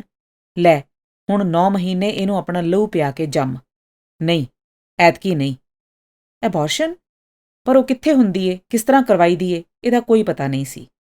ਮੈਂ ਤਰਲੇ ਕਰ ਰਹੀ ਸਾਂ, ਰੋ ਰਹੀ ਸਾਂ, ਹਾੜੇ ਕੱਢ ਰਹੀ ਸਾਂ ਕਿ ਮੈਨੂੰ ਇੰਨੀ ਜਲਦੀ ਇਹ ਦੂਜਾ ਬੱਚਾ ਨਹੀਂ ਚਾਹੀਦਾ। ਨਾਲੇ ਕਹਿੰਦੇ ਉਹ ਨੌਕਰੀ ਕਰ ਤੇ ਫਿਰ ਇਹਨੂੰ ਕੌਣ ਪਾਲੇਗਾ? ਅੱਗੇ ਡੌਲੀ ਨੂੰ ਪਾਲ ਕੇ ਹੀ ਬੀਜੀਦਾਰ ਜੀ ਥੱਕ ਗਏ ਨੇ। ਇਹ ਕੋਈ ਉਮਰ ਹੈ ਉਹਨਾਂ ਦੀ ਨਿੱਕੇ ਬਾਲਾਂ ਨੂੰ ਪਾਲਣ ਦੀ? ਮੈਂ ਇਹ ਸਾਰਾ ਕੁਝ ਕਿਸ ਤਰ੍ਹਾਂ ਕਰਾਂਗੀ? ਬੀਐਡ ਤੋਂ ਮਗਰੋਂ ਨੌਕਰੀ ਲਈ ਟੱਕਰਾਂ ਮਾਰ ਰਹੀ ਸਾਂ, ਇੰਟਰਵਿਊਜ਼ ਦੇ ਰਹੀ ਸਾਂ। ਨੌਕਰੀ ਮਿਲ ਗਈ ਤਾਂ ਸਕੂਲ ਵਿੱਚ ਕੰਮ ਕਰਾਂਗੀ, ਘਰ ਦਾ ਸਾਰਾ ਕੰਮ ਕਰਾਂਗੀ। ਡੌਲੀ ਨੂੰ ਵੀ ਹੁਣ ਲਿਆਉਣ ਲਈ ਕਹਿ ਰਹੇ ਸਨ, ਸੋ ਉਹਨੂੰ ਪਾਲਣ ਦਾ ਕੰਮ ਵੀ ਕਰਾਂਗੀ ਤੇ ਇੱਕ ਹੋਰ ਬੱਚਾ ਢਿੱਡ ਵਿੱਚ ਵੀ ਪਾਲਾਂਗੀ। ਮੇਰੇ ਵਿੱਚ ਨਾ ਇੰਨੀ ਹਿੰਮਤ ਸੀ, ਨਾ ਇੰਨੀ ਜਾਨ ਸੀ। ਮੈਂ ਬਹੁਤ ਥੱਕ ਗਈ ਸਾਂ, ਹਰ ਵੇਲੇ ਥੱਕੀ ਰਹਿੰਦੀ ਸਾਂ। ਲੱਗਦਾ ਸੀ ਅਗਲਾ ਸਾਹ ਬਸ ਗਲੇ ਵਿੱਚ ਹੀ ਅਟਕ ਜਾਏਗਾ। ਤੇ ਰਾਜ ਕਹਿੰਦੇ ਸਨ, ਐਬੋਰਸ਼ਨ ਦੀ ਮੈਂ ਕਤਈ ਇਜਾਜ਼ਤ ਨਹੀਂ ਦੇ ਸਕਦਾ। ਖਾਵਨ ਦੀ ਇਜਾਜ਼ਤ ਤੋਂ ਬਿਨਾਂ ਕੋਈ ਵੀ ਡਾਕਟਰ ਤੈਨੂੰ ਹੱਥ ਵੀ ਨਹੀਂ ਲਾਏਗੀ। ਜੇ ਇਹ ਮੁੰਡਾ ਹੋਇਆ ਇਸ ਵਾਰੀ, ਕਿਉਂ ਖਤਮ ਕਰਵਾਉਣ ਦਿਆਂ ਮੈਂ ਉਹਨੂੰ? ਮੈਂ ਵੀ ਤੇ ਖਾਨਦਾਨ ਅਗਾਂਹ ਤੋਰਨਾ ਏ। ਮੇਰੇ ਘਰਦਿਆਂ ਨੂੰ ਵੀ ਮੇਰੇ ਤੋਂ ਕੁਝ ਉਮੀਦਾਂ ਨੇ। ਉਮੀਦਾਂ? ਉਹਨਾਂ ਘਰਦਿਆਂ ਨੂੰ ਜਿਨ੍ਹਾਂ ਨੇ ਕਦੇ ਆ ਕੇ ਸਾਡੀ ਬਾਤ ਨਹੀਂ ਸੀ ਪੁੱਛੀ। ਉਹਨਾਂ ਘਰਦਿਆਂ ਨੂੰ ਜਿਨ੍ਹਾਂ ਨੇ ਅਜੇ ਤੱਕ ਡੌਲੀ ਦਾ ਮੂੰਹ ਵੀ ਨਹੀਂ ਸੀ ਵੇਖਿਆ। ਪਰ ਉਹ ਮਾਲਿਕ ਸਨ ਮੇਰੇ ਜਿਸਮ ਦੇ। ਆਪਣੇ ਹੀ ਜਿਸਮ ਤੇ ਮੇਰਾ ਕੋਈ ਅਖਤਿਆਰ ਨਹੀਂ ਸੀ। ਉਹਨਾਂ ਦਿਨਾਂ ਦੀ ਹਾਲਤ ਮੈਂ ਬਿਆਨ ਨਹੀਂ ਕਰ ਸਕਦੀ, ਕਿਸੇ ਨੂੰ ਦੱਸ ਨਹੀਂ ਸਾਂ ਸਕਦੀ, ਕਿਉਂਕਿ ਐਬੋਰਸ਼ਨ ਵਾਲੀ ਗੱਲ ਤੇ ਹਰ ਕੋਈ ਮੈਨੂੰ ਹੀ ਲਾਂਤਾਂ ਪਾਉਂਦਾ। ਇਹ ਗੱਲ ਮੈਂ ਮਾਂ ਨਾਲ ਵੀ ਨਹੀਂ ਸਾਂ ਕਰ ਸਕਦੀ, ਕਿਉਂਕਿ ਹਰ ਮਾਂ ਨੇ ਵੀ ਤੇ ਆਪਣੀ ਮਰਜ਼ੀ ਤੋਂ ਬਿਨਾਂ ਹੀ ਬੱਚੇ ਜੰਮੇ ਹੋਣਗੇ। ਇਹ ਗੱਲ ਮੈਂ ਕਿਸੇ ਸਹੇਲੀ ਨਾਲ ਵੀ ਨਹੀਂ ਸਾਂ ਕਰ ਸਕਦੀ। ਯਾਨੀ ਲਾਹੌਰੋਂ ਉੱਜੜ ਕੇ ਦਿੱਲੀ ਆ ਜਾਣ ਮਗਰੋਂ ਇੱਕੋ ਹੀ ਸਹੇਲੀ ਬਣੀ ਸੀ ਮੇਰੀ। ਉਹਦਾ ਅਸਲੀ ਨਾਂ ਦੱਸਣਾ ਉਹਦੇ ਲਈ ਠੀਕ ਨਹੀਂ ਹੋਵੇਗਾ, ਸੋ ਉਹਦਾ ਨਾਂ ਡੀ ਰੱਖ ਲੈਂਦੇ ਹਾਂ। ਤੇ ਉਹ ਸੀ ਇੱਕਦਮ ਘਰੇਲੂ, ਪਾਲਤੂ, ਫਰਮਾਬਰਦਾਰ ਔਰਤ। ਮੇਰੇ ਸਾਹਮਣੇ ਡੀ ਦਾ ਮਾਡਲ ਸੀ, ਆਪਣੀ ਮਾਂ ਦਾ ਮਾਡਲ ਸੀ, ਨਾਨੀ ਦਾ ਮਾਡਲ ਸੀ, ਪ੍ਰਕਾਸ਼ ਮਾਸੀ ਦਾ ਮਾਡਲ ਸੀ, ਜਿਹੜੀ ਚੁੱਪਚਾਪ ਘਰ ਵਾਲੇ ਦਾ ਦਿੱਤਾ ਜ਼ਹਿਰ ਖਾ ਕੇ ਮਰ ਗਈ ਸੀ ਤੇ ਮੂੰਹੋਂ ਉਫ ਵੀ ਨਹੀਂ ਸੀ ਕੀਤੀ ਉਹਨੇ। ਮਰਦੀ ਮਰ ਗਈ, ਪਰ ਪੁਲਿਸ ਦੇ ਸਾਹਮਣੇ ਆਪਣੇ ਖਾਵੰਦ ਦਾ ਨਾਂ ਤੱਕ ਨਹੀਂ ਸੀ ਲਿਆ ਤੇ ਖਾਵੰਦ ਇਹੀ ਕਹਿੰਦਾ ਰਿਹਾ ਕਿ ਕੋਈ ਗਲਤ ਮਲਤ ਦਵਾਈ ਖਾਧੀ ਗਈ ਏ ਇਹਦੇ ਕੋਲੋਂ, ਮੈਂ ਤਾਂ ਬਰਬਾਦ ਹੋ ਗਿਆ, ਮੇਰਾ ਤੇ ਘਰ ਉੱਜੜ ਗਿਆ ਵਗੈਰਾ। ਤੇ ਉਹਨੇ ਆਪਣੇ ਕਾਤਿਲ ਖਾਵੰਦ ਦੇ ਤਮਾਮ ਝੂਠਾਂ ਤੇ ਆਪਣੀ ਖਾਮੋਸ਼ੀ ਦਾ ਪਰਦਾ ਪਾਈ ਰੱਖਿਆ। ਤੇ ਡੀ? ਉਹਦਾ ਵਿਆਹ ਹੋ ਚੁੱਕਾ ਸੀ ਅੰਮ੍ਰਿਤਸਰ। ਉਹਦੀ ਸੱਸ ਬਹੁਤ ਪਹਿਲੋਂ ਗੁਜ਼ਰ ਗਈ ਹੋਈ ਸੀ। ਜਦੋਂ ਦੀ ਉਹ ਗੁਜ਼ਰੀ, ਉਹਦੀ ਛੋਟੀ ਭੈਣ, ਜਿਹੜੀ ਸ਼ਾਇਦ ਨਿੱਕਿਆਂ ਹੁੰਦਿਆਂ ਬੇਵਾ ਹੋ ਗਈ ਹੋਈ ਸੀ, ਤੇ ਇੱਕ ਧੀ ਸੀ ਜਿਹਦੀ, ਘਰ ਨੂੰ ਚਲਾ ਰਹੀ ਸੀ। ਡੀ ਦੇ ਸਹੁਰਾ ਸਾਹਿਬ ਨਾਲ ਉਹਦਾ ਕੀ ਰਿਸ਼ਤਾ ਸੀ ਇਹਦਾ ਸਭ ਨੂੰ ਅੰਦਾਜ਼ਾ ਹੈ ਸੀ, ਪਰ ਇੰਨਾ ਰੋਹਬ ਸੀ ਉਹਦਾ ਤੇ ਇਸ ਤਰ੍ਹਾਂ ਘੁੱਟ ਕੇ ਬੰਨ੍ਹ ਰੱਖਿਆ ਸੀ ਉਹਨੇ ਡੀ ਦੇ ਸਹੁਰੇ ਨੂੰ ਕਿ ਘਰ ਵਿੱਚ ਕੋਈ ਚੂੰ ਵੀ ਨਹੀਂ ਸੀ ਕਰ ਸਕਦਾ। ਮਰਦਾਂ ਦੀ ਹੁਕਮਰਾਨੀ ਵਾਲੀ ਦੁਨੀਆ ਵਿੱਚ ਇਸ ਤਰ੍ਹਾਂ ਦੇ ਕੋਈ ਅੱਧ-ਪਚੱਦੇ ਅਪਵਾਦ ਵੀ ਹੁੰਦੇ ਹੀ ਨੇ ਕਿਧਰੇ, ਕਿਉਂਕਿ ਅਪਵਾਦ ਹੁੰਦੇ ਨੇ ਇਹ ਲੀਕੋਂ ਹਟੇ ਹੋਏ, ਇਸੇ ਕਰਕੇ ਸਭਨਾਂ ਨੂੰ ਅਜੂਬੇ ਵਰਗੇ ਜਾਪਦੇ ਨੇ। ਡੀ ਦਾ ਵਿਆਹ ਹੋਇਆ ਤਾਂ ਮਾਸੀ ਦਾ ਪਹਿਲਾ ਫਿਕਰ ਇਹੀ ਸੀ ਕਿ ਉਹਦਾ ਸਿੰਘਾਸਣ ਨਾ ਹਿਲ ਜਾਏ, ਸੋ ਉਹਦਾ ਫੌਰਨ ਕਰਨ ਵਾਲਾ ਕੰਮ ਇੱਕੋ ਹੀ ਸੀ, ਡੀ ਨੂੰ ਇੰਨਾ ਦਬਾ ਕੇ ਰੱਖਣਾ ਕਿ ਉਹਨੂੰ ਕਦੇ ਖਿਆਲ ਵੀ ਨਾ ਆਵੇ ਕਿ ਉਹ ਇਸ ਘਰ ਦੀ ਨੂੰਹ ਸੀ, ਕਿ ਉਹਦੀ ਕੋਈ ਹੈਸੀਅਤ ਸੀ ਇਸ ਘਰ ਵਿੱਚ, ਕਿ ਉਹਦਾ ਵੀ ਕੋਈ ਹੱਕ ਸੀ ਇਸ ਘਰ ਤੇ। ਡੀ ਜਦੋਂ ਕਦੇ ਮੇਰੇ ਅੱਗੇ ਮਾਸੀ ਦੇ ਤਮਾਮ ਜ਼ੁਲਮਾਂ ਦੀ ਗੱਲ ਕਰਦੀ, ਖਾਸ ਤੌਰ ਤੇ ਇਹ ਕਿ ਉਹ ਰਾਤੀਂ ਉਹਨੂੰ ਪਹਿਲੋਂ ਫਾਲਤੂ ਕੰਮਾਂ ਵਿੱਚ ਉਲਝਾਈ ਰੱਖਦੀ ਸੀ ਤੇ ਫਿਰ ਬਿਸਤਰੇ ਤੇ ਲੇਟ ਕੇ ਉਹਦੇ ਕੋਲੋਂ ਲੱਤਾਂ ਪੈਰ ਘੁਟਵਾਉਂਦੀ ਰਹਿੰਦੀ ਸੀ ਤੇ ਖਾਵੰਦ ਦੇ ਕਮਰੇ ਵਿੱਚ ਜਾਣ ਤੋਂ ਦੇਰ ਕਰਵਾਉਂਦੀ ਰਹਿੰਦੀ ਸੀ। ਆਖਰ ਜਦੋਂ ਛੁੱਟੀ ਮਿਲਦੀ ਤਾਂ ਉਹਦਾ ਖਾਵੰਦ ਜਾਂ ਤੇ ਸੌਂ ਚੁੱਕਾ ਹੁੰਦਾ ਜਾਂ ਗੁੱਸੇ ਵਿੱਚ ਤਪ ਰਿਹਾ ਹੁੰਦਾ, ਤੇ ਗੁੱਸਾ ਜ਼ਾਹਰ ਏ ਡੀ ਤੇ ਹੀ ਨਿਕਲਦਾ। ਅਜੀਬ ਖਿੱਚੋਤਾਣ ਦੀ ਚੱਕੀ ਵਿੱਚ ਪਿਸ ਰਹੀ ਸੀ ਉਹ, ਖਾਮੋਸ਼, ਕਿਸੇ ਨੂੰ ਕੋਈ ਖਬਰ ਨਹੀਂ ਸੀ। ਮਾਸੀ ਉਹਨੂੰ ਬਾਰੀਕ ਪੀ ਰਹੀ ਸੀ ਤਾਂ ਕਿ ਸੁਰਮੇ ਵਾਂਗੂ ਇੰਨੀ ਬਾਰੀਕ ਪੀਸੀ ਜਾਵੇ ਕਿ ਕਿਸੇ ਦੀ ਅੱਖ ਵਿੱਚ ਨਾ ਰੜਕੇ। ਪਰ ਕਿਉਂ? ਤੇਰਾ ਖਾਵੰਦ ਕਿਉਂ ਨਹੀਂ ਗੱਲ ਕਰਦਾ ਆਪਣੇ ਭਾਪੇ ਨਾਲ? ਨਹੀਂ, ਉਹ ਤੇ ਬੋਲ ਹੀ ਨਹੀਂ ਸਕਦੇ ਕਿਸੇ ਦੇ ਸਾਹਮਣੇ। ਨਿੱਕਿਆਂ ਹੁੰਦਿਆਂ ਤੋਂ ਹੀ ਖੌਫ ਖਾਂਦੇ ਰਹੇ ਨੇ ਮਾਸੀ ਕੋਲੋਂ। ਆਦਤ ਹੀ ਨਹੀਂ ਅੱਗੋਂ ਜਵਾਬ ਦੇਣ ਦੀ, ਸ਼ਿਕਾਇਤ ਲਾਉਣ ਦੀ। ਸ਼ਿਕਾਇਤ ਲਾਉਣਗੇ ਵੀ ਕਿਸ ਤਰ੍ਹਾਂ? ਮਾਸੀ ਤਾਂ ਉਹਨਾਂ ਨੂੰ ਹੋਰ ਭੜਕਾ ਦੇਵੇਗੀ ਮੇਰੇ ਖਿਲਾਫ। ਪੂਰੇ ਘਰ ਤੇ ਰਾਜ ਏ ਉਹਦਾ, ਇਹਨਾਂ ਦੇ ਪਾਪਾ ਜੀ ਤੇ ਵੀ ਉਹਦਾ ਹੀ ਰਾਜ ਏ। ਤੇ ਉਜ਼ਰ ਕਰਕੇ ਕਰਾਂਗੀ ਵੀ ਕੀ? ਜਿਉਣਾ ਮਰਨਾ ਤੇ ਉੱਥੇ ਹੀ ਏ ਨਾ ਹੁਣ। ਜਿਸ ਘਰ ਵਿੱਚ ਡੋਲੀ ਜਾਂਦੀ ਏ, ਅਰਥੀ ਤਾਂ ਨਿਕਲਦੀ ਏ ਉੱਥੋਂ। ਇਹੋ ਜਿਹੀ ਸਹੇਲੀ ਨਾਲ ਐਬੋਰਸ਼ਨ ਵਰਗੀ ਬਗਾਵਤ ਦੀ ਗੱਲ ਵੀ ਨਹੀਂ ਸੀ ਕੀਤੀ ਜਾ ਸਕਦੀ। ਉਲਟੀਆਂ ਆ ਰਹੀਆਂ ਸਨ ਲਗਾਤਾਰ। 42 ਸਕੂਲ ਵਿੱਚ ਨੌਕਰੀ ਮਿਲ ਗਈ। ਸਕੂਲ ਵੈਸਟ ਪਟੇਲ ਨਗਰ ਵਿੱਚ ਸੀ। ਘੱਟੋ ਘੱਟ 2-2.5 ਮੀਲ ਦਾ ਫਾਸਲਾ ਸੀ ਰਾਜ ਦੇ ਘਰੋਂ, ਪਰ ਡਰਦੀ ਉਹਨਾਂ ਕੋਲੋਂ ਬੱਸ ਦੇ ਪੈਸੇ ਨਹੀਂ ਸਾਂ ਮੰਗ ਸਕਦੀ। ਰਾਹ ਵਿੱਚ ਇੱਕ ਪਹਾੜੀ ਸੀ, ਉਹਦੇ ਪਰਲੇ ਪਾਸਿਓਂ ਇੱਕ ਪਗਡੰਡੀ ਜਾਂਦੀ ਸੀ। ਉਸ ਪਗਡੰਡੀ ਵੱਲੋਂ ਰਸਤਾ ਅੱਧਾ ਕੁ ਮੀਲ ਛੋਟਾ ਪੈਂਦਾ ਸੀ। ਸੋ ਸੁਬਾਹ ਸਵੇਰੇ ਘਰ ਦੇ ਕੰਮ ਮੁਕਾ ਕੇ ਮੈਂ ਉਸੇ ਪਗਡੰਡੀ ਤੋਂ ਭੱਜਦੀ ਸਕੂਲ ਜਾਂਦੀ ਤੇ ਦੁਪਹਿਰ ਨੂੰ ਸਕੂਲ ਦੇ ਵਕਤ ਤੋਂ ਮਗਰੋਂ ਅੱਧਾ ਪੌਣਾ ਘੰਟਾ ਕਾਪੀਆਂ ਦਾ ਇੱਕ ਢੇਰ ਚੈੱਕ ਕਰਨ ਮਗਰੋਂ ਦੂਜਾ ਢੇਰ ਚੁੱਕ ਕੇ ਘਰ ਆ ਜਾਂਦੀ। ਉਸੇ ਤਰ੍ਹਾਂ ਉੱਧੜ ਗੁਦੜੀ ਪਗਡੰਡੀ ਤੋਂ ਚੱਪਲਾਂ ਘਸੀਟਦੀ। 2 ਰੁਪਏ ਵਾਲੀਆਂ ਚੱਪਲਾਂ ਪਾਉਂਦੀ ਸਾਂ ਮੈਂ ਉਨੀ ਦਿਨੀ, ਪੈਰਾਂ ਵਿੱਚ ਰੋੜੇ ਚੁੱਭਦੇ ਰਹਿੰਦੇ। ਸ਼ਾਮ ਨੂੰ ਜਿਸ ਵੇਲੇ ਰਾਜ ਆਪਣੇ ਕਲੀਨਿਕ ਚਲੇ ਜਾਂਦੇ, ਮੈਂ ਬੀਜੀ ਦੇ ਘਰ ਜਾ ਕੇ ਡੌਲੀ ਨੂੰ ਮਿਲਦੀ। ਬੀਜੀ ਵੀ ਅਕਸਰ ਬਿਮਾਰ ਰਹਿੰਦੇ ਸਨ। ਇੱਕ ਮੁਲਤਾਨੀ ਮਾਈ ਰੱਖ ਲਈ ਹੋਈ ਸੀ ਉਹਨਾਂ ਨੇ ਡੌਲੀ ਵਾਸਤੇ, ਜਦੋਂ ਅਜੇ ਉਹ ਕੁਝ ਦਿਨਾਂ ਦੀ ਹੀ ਸੀ। ਪਰ ਜੋ ਮਾਂ ਕਰ ਸਕਦੀ ਹੈ ਆਪਣੇ ਬੱਚੇ ਵਾਸਤੇ, ਉਹ ਨਾ ਕੋਈ ਮਾਈ ਕਰ ਸਕਦੀ ਹੈ ਨਾ ਕੋਈ ਹੋਰ। ਬੀਜੀ ਜਦੋਂ ਬਹੁਤੇ ਹੀ ਬਿਮਾਰ ਹੁੰਦੇ, ਉਹਨਾਂ ਨੂੰ ਸਪੰਜ ਕਰਨਾ, ਕੱਪੜੇ ਬਦਲਵਾਣੇ, ਕੰਘੀ ਕਰਨੀ, ਸਿਰ ਧੋਣਾ ਤੇ ਉਹਨਾਂ ਦੇ ਘਰ ਦੀ ਰੋਟੀ ਪਕਾਣੀ ਵੀ ਮੇਰਾ ਹੀ ਕੰਮ ਸੀ। ਜਸਬੀਰ ਤਾਂ ਦੂਰ ਅੰਮ੍ਰਿਤਸਰ ਵਿੱਚ ਡਾਕਟਰੀ ਕਰ ਰਿਹਾ ਸੀ। ਜੇ ਮੈਂ ਨਾ ਉਸ ਘਰ ਦਾ ਧਿਆਨ ਰੱਖਦੀ ਤਾਂ ਹੋਰ ਕੌਣ ਰੱਖਦਾ? ਹੋਰ ਹੈ ਵੀ ਕੌਣ ਸੀ ਉਹਨਾਂ ਦਾ? ਜ਼ਿੰਦਗੀ ਇੱਕ ਬੇਕਿਨਾਰ ਥਕਾਵਟ ਦਾ ਨਾਂ ਸੀ, ਜਿਹੜੀ ਹੱਡੀਆਂ ਦੇ ਅੰਦਰਵਾਰ ਮੈਰੋ ਵਿੱਚ ਘੁਲ ਗਈ ਹੋਈ ਸੀ। ਰਾਜ ਨੇ ਮੋਹਨ ਸਿੰਘ ਵੈਦ ਕੋਲੋਂ ਕੋਈ ਪੁੜੀਆਂ ਮੰਗਵਾ ਲਈਆਂ ਹੋਈਆਂ ਸਨ ਮੇਰੇ ਲਈ, ਸ਼ਰਤੀਆ ਮੁੰਡਾ ਪੈਦਾ ਕਰਨ ਵਾਲੀਆਂ ਪੁੜੀਆਂ। ਜਦੋਂ ਉਹ ਸਾਹਮਣੇ ਖੜੋ ਕੇ ਖਵਾਉਂਦੇ, ਮੈਂ ਚੁੱਪਚਾਪ ਖਾ ਲੈਂਦੀ। ਦਿਨ ਵਿੱਚ ਖਾਣ ਵਾਲੀਆਂ ਬਾਕੀ ਪੁੜੀਆਂ ਮੈਂ ਡੋਲ ਛੱਡਦੀ ਤੇ ਰੱਬ ਅੱਗੇ ਜੋਦੜੀ ਕਰਦੀ ਕਿ ਜੇ ਇਹ ਬੱਚਾ ਆ ਹੀ ਰਿਹਾ ਏ, ਜੇ ਜ਼ਬਰਦਸਤੀ ਇਹਨੂੰ ਜਨਮ ਦੇਣ ਲਈ ਤੂੰ ਮੈਨੂੰ ਮਜਬੂਰ ਕਰ ਹੀ ਦਿੱਤਾ ਏ, ਤਾਂ ਇੱਕ ਕਰਮ ਕਰੀ, ਇਹ ਕੁੜੀ ਹੀ ਹੋਵੇ। ਮੈਂ ਕਿਸੇ ਮਰਦ ਨੂੰ ਜਨਮ ਨਹੀਂ ਦੇਣਾ। ਉਹ ਮਰਦ ਵੀ ਰਾਜ ਵਰਗਾ ਹੋਵੇਗਾ, ਛੋਟਾ ਰਾਜ। ਨਹੀਂ, ਮੈਨੂੰ ਇੱਕ ਹੋਰ ਹੁਕਮਰਾਨ ਨਹੀਂ ਚਾਹੀਦਾ। ਮੈਨੂੰ ਡੌਲੀ ਵਰਗੀ, ਪਟੋਲੇ ਵਰਗੀ, ਰੇਸ਼ਮੀ ਜਿਹੀ ਕੁੜੀ ਦੇਵੀਂ। ਜਦੋਂ ਇਹ ਦੋਵੇਂ ਵੱਡੀਆਂ ਹੋ ਜਾਣਗੀਆਂ ਤਾਂ ਅਸੀਂ ਤਿੰਨੇ ਸਹੇਲੀਆਂ ਵਾਂਗੂ ਜ਼ਿੰਦਗੀ ਦਾ ਇਹ ਔਖਾ ਪੈਂਡਾ ਕੱਟ ਲਵਾਂਗੀਆਂ, ਇੱਕ ਦੂਜੀ ਨੂੰ ਸਹਾਰਾ ਦਿੰਦੀਆਂ। ਇਹਨਾਂ ਦੋਹਾਂ ਦੀ ਜ਼ਿੰਦਗੀ ਦਾ ਫੈਸਲਾ ਮੈਂ ਕਿਸੇ ਹੋਰ ਨੂੰ ਨਹੀਂ ਕਰਨ ਦਿਆਂਗੀ। ਮੈਂ ਇਹਨਾਂ ਨੂੰ ਆਪਣੇ ਫੈਸਲੇ ਖੁਦ ਕਰਨ ਦੀ ਜਾਚ ਸਿਖਾਵਾਂਗੀ। ਹਿੰਮਤ ਦਿਆਂਗੀ ਇਹਨਾਂ ਨੂੰ, ਜਿਹੜੀ ਮੇਰੇ ਕੋਲ ਨਹੀਂ ਸੀ। ਅਸੀਂ ਤਿੰਨੇ ਇੱਕ ਦੂਜੀ ਦੀ ਹਿੰਮਤ ਬਣਾਂਗੀਆਂ, ਤਾਕਤ ਬਣਾਂਗੀਆਂ ਤੇ ਲੜ ਲਵਾਂਗੀਆਂ ਜ਼ਿੰਦਗੀ ਦੀ ਜੰਗ। ਇਹਨਾਂ ਨੂੰ ਖੁਦ ਮੁਖਤਿਆਰੀ ਨਾਲ ਆਪਣੀਆਂ ਜ਼ਿੰਦਗੀਆਂ ਦੇ ਫੈਸਲੇ ਕਰਨ ਦੀ ਹਿੰਮਤ ਤੇ ਜੁਰਅਤ ਦੇ ਕੇ ਮੈਂ ਦਾਰਜੀ ਤੇ ਬੀਜੀ ਨੂੰ ਵੀ ਜ਼ਰਾ ਵਿਖਾ ਦਿਆਂਗੀ ਕਿ ਧੀਆਂ ਨੂੰ ਵੀ ਇੰਜ ਪਾਲਿਆ ਜਾ ਸਕਦਾ ਹੈ। 43 ਚੱਕਰ ਆਉਂਦੇ ਸਨ, ਅੱਖਾਂ ਅੱਗੇ ਹਨੇਰਾ, ਲੂੰ ਵਿੱਚ ਦਰਦ। ਚੁੱਪਚਾਪ ਡਾਕਟਰ ਨੂੰ ਵਿਖਾਉਣ ਗਈ, ਉਸੇ ਲੇਡੀ ਡਾਕਟਰ ਨੂੰ ਜਿਹਨੇ ਡੌਲੀ ਦੀ ਡਿਲੀਵਰੀ ਕਰਵਾਈ ਸੀ। ਉਹ ਕਹਿਣ ਲੱਗੀ, ਤੇਰੇ ਵਿੱਚ ਤਾਂ ਖੂਨ ਬਹੁਤ ਘੱਟ ਗਿਆ ਏ, ਹੀਮੋਗਲੋਬਿਨ ਬਹੁਤ ਘੱਟ ਏ।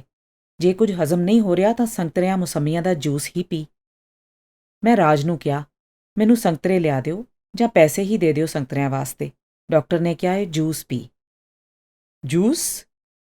ਉਹਨਾਂ ਅਜੀਬ ਨਜ਼ਰ ਨਾਲ ਮੇਰੇ ਵੱਲ ਤੱਕਿਆ। ਉਸ ਨਜ਼ਰ ਵਿੱਚ ਤਨਜ਼ ਸੀ, ਹਿਕਾਰਤ ਸੀ, ਜਿਵੇਂ ਇੱਕ ਭਿਖਾਰਨ ਮਹਿਲ ਮਾੜੀਆਂ ਮੰਗ ਰਹੀ ਹੋਵੇ। ਮੇਰੀ ਤਨਖਾਹ ਉਦੋਂ ਸਿਰਫ 200 ਰੁਪਏ ਸੀ। ਉਹ ਸਾਰੇ ਪੈਸੇ ਰਾਜ ਆਪਣੇ ਕੋਲ ਰੱਖਦੇ ਸਨ ਤੇ ਮੈਨੂੰ ਰੋਜ਼ ਸਵੇਰੇ 5 ਰੁਪਏ ਦਿੰਦੇ ਸਨ ਘਰ ਦਾ ਖਰਚ ਚਲਾਉਣ ਲਈ। ਉਹਨਾਂ 5 ਰੁਪਈਆਂ ਦਾ ਵੀ ਹਿਸਾਬ ਲਿਖਣਾ ਪੈਂਦਾ ਸੀ।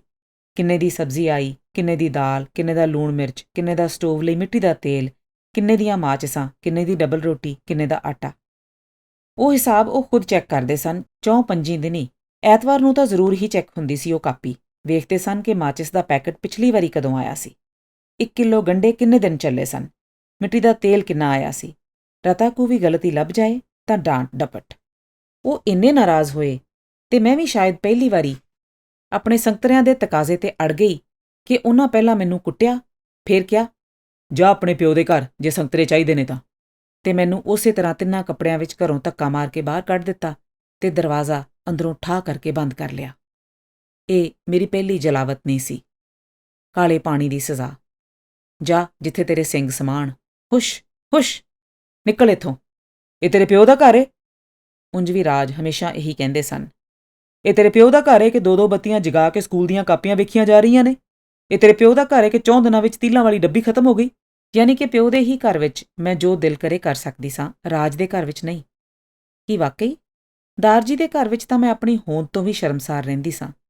ਲੱਗਦਾ ਸੀ ਹਰ ਗਰਾਹੀ ਜਿਹੜੀ ਸੰਘੋਂ ਹੇਠਾਂ ਜਾ ਰਹੀ ਏ, ਰੇਤ ਦਾ ਲੁਕਮਾ ਏ।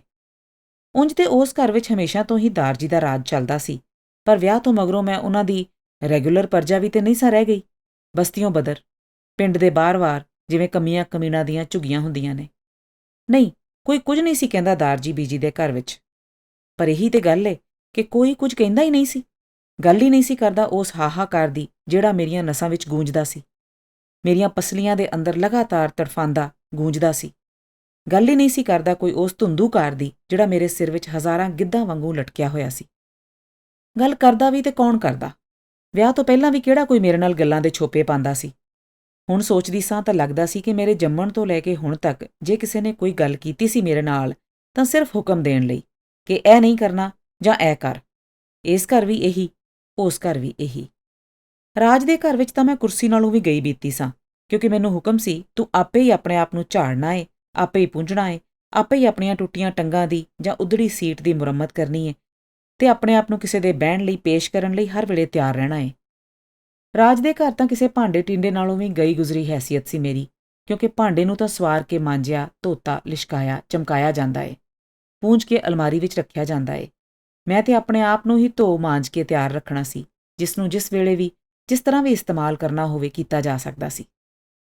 ਤੇ ਇਸ ਘਰ, ਦਾਰ ਜੀ ਬੀਜੀ ਦੇ ਘਰ, ਮੈਂ ਇੱਕ ਅਣਚਾਹਿਆ ਮਹਿਮਾਨ ਸਾਂ, ਸਗੋਂ ਕਲੰਕ, ਖਾਵੰਦ ਦੇ ਘਰੋਂ ਕੱਢੀ ਹੋਈ ਕੁੜੀ ਦਾ ਕਲੰਕ।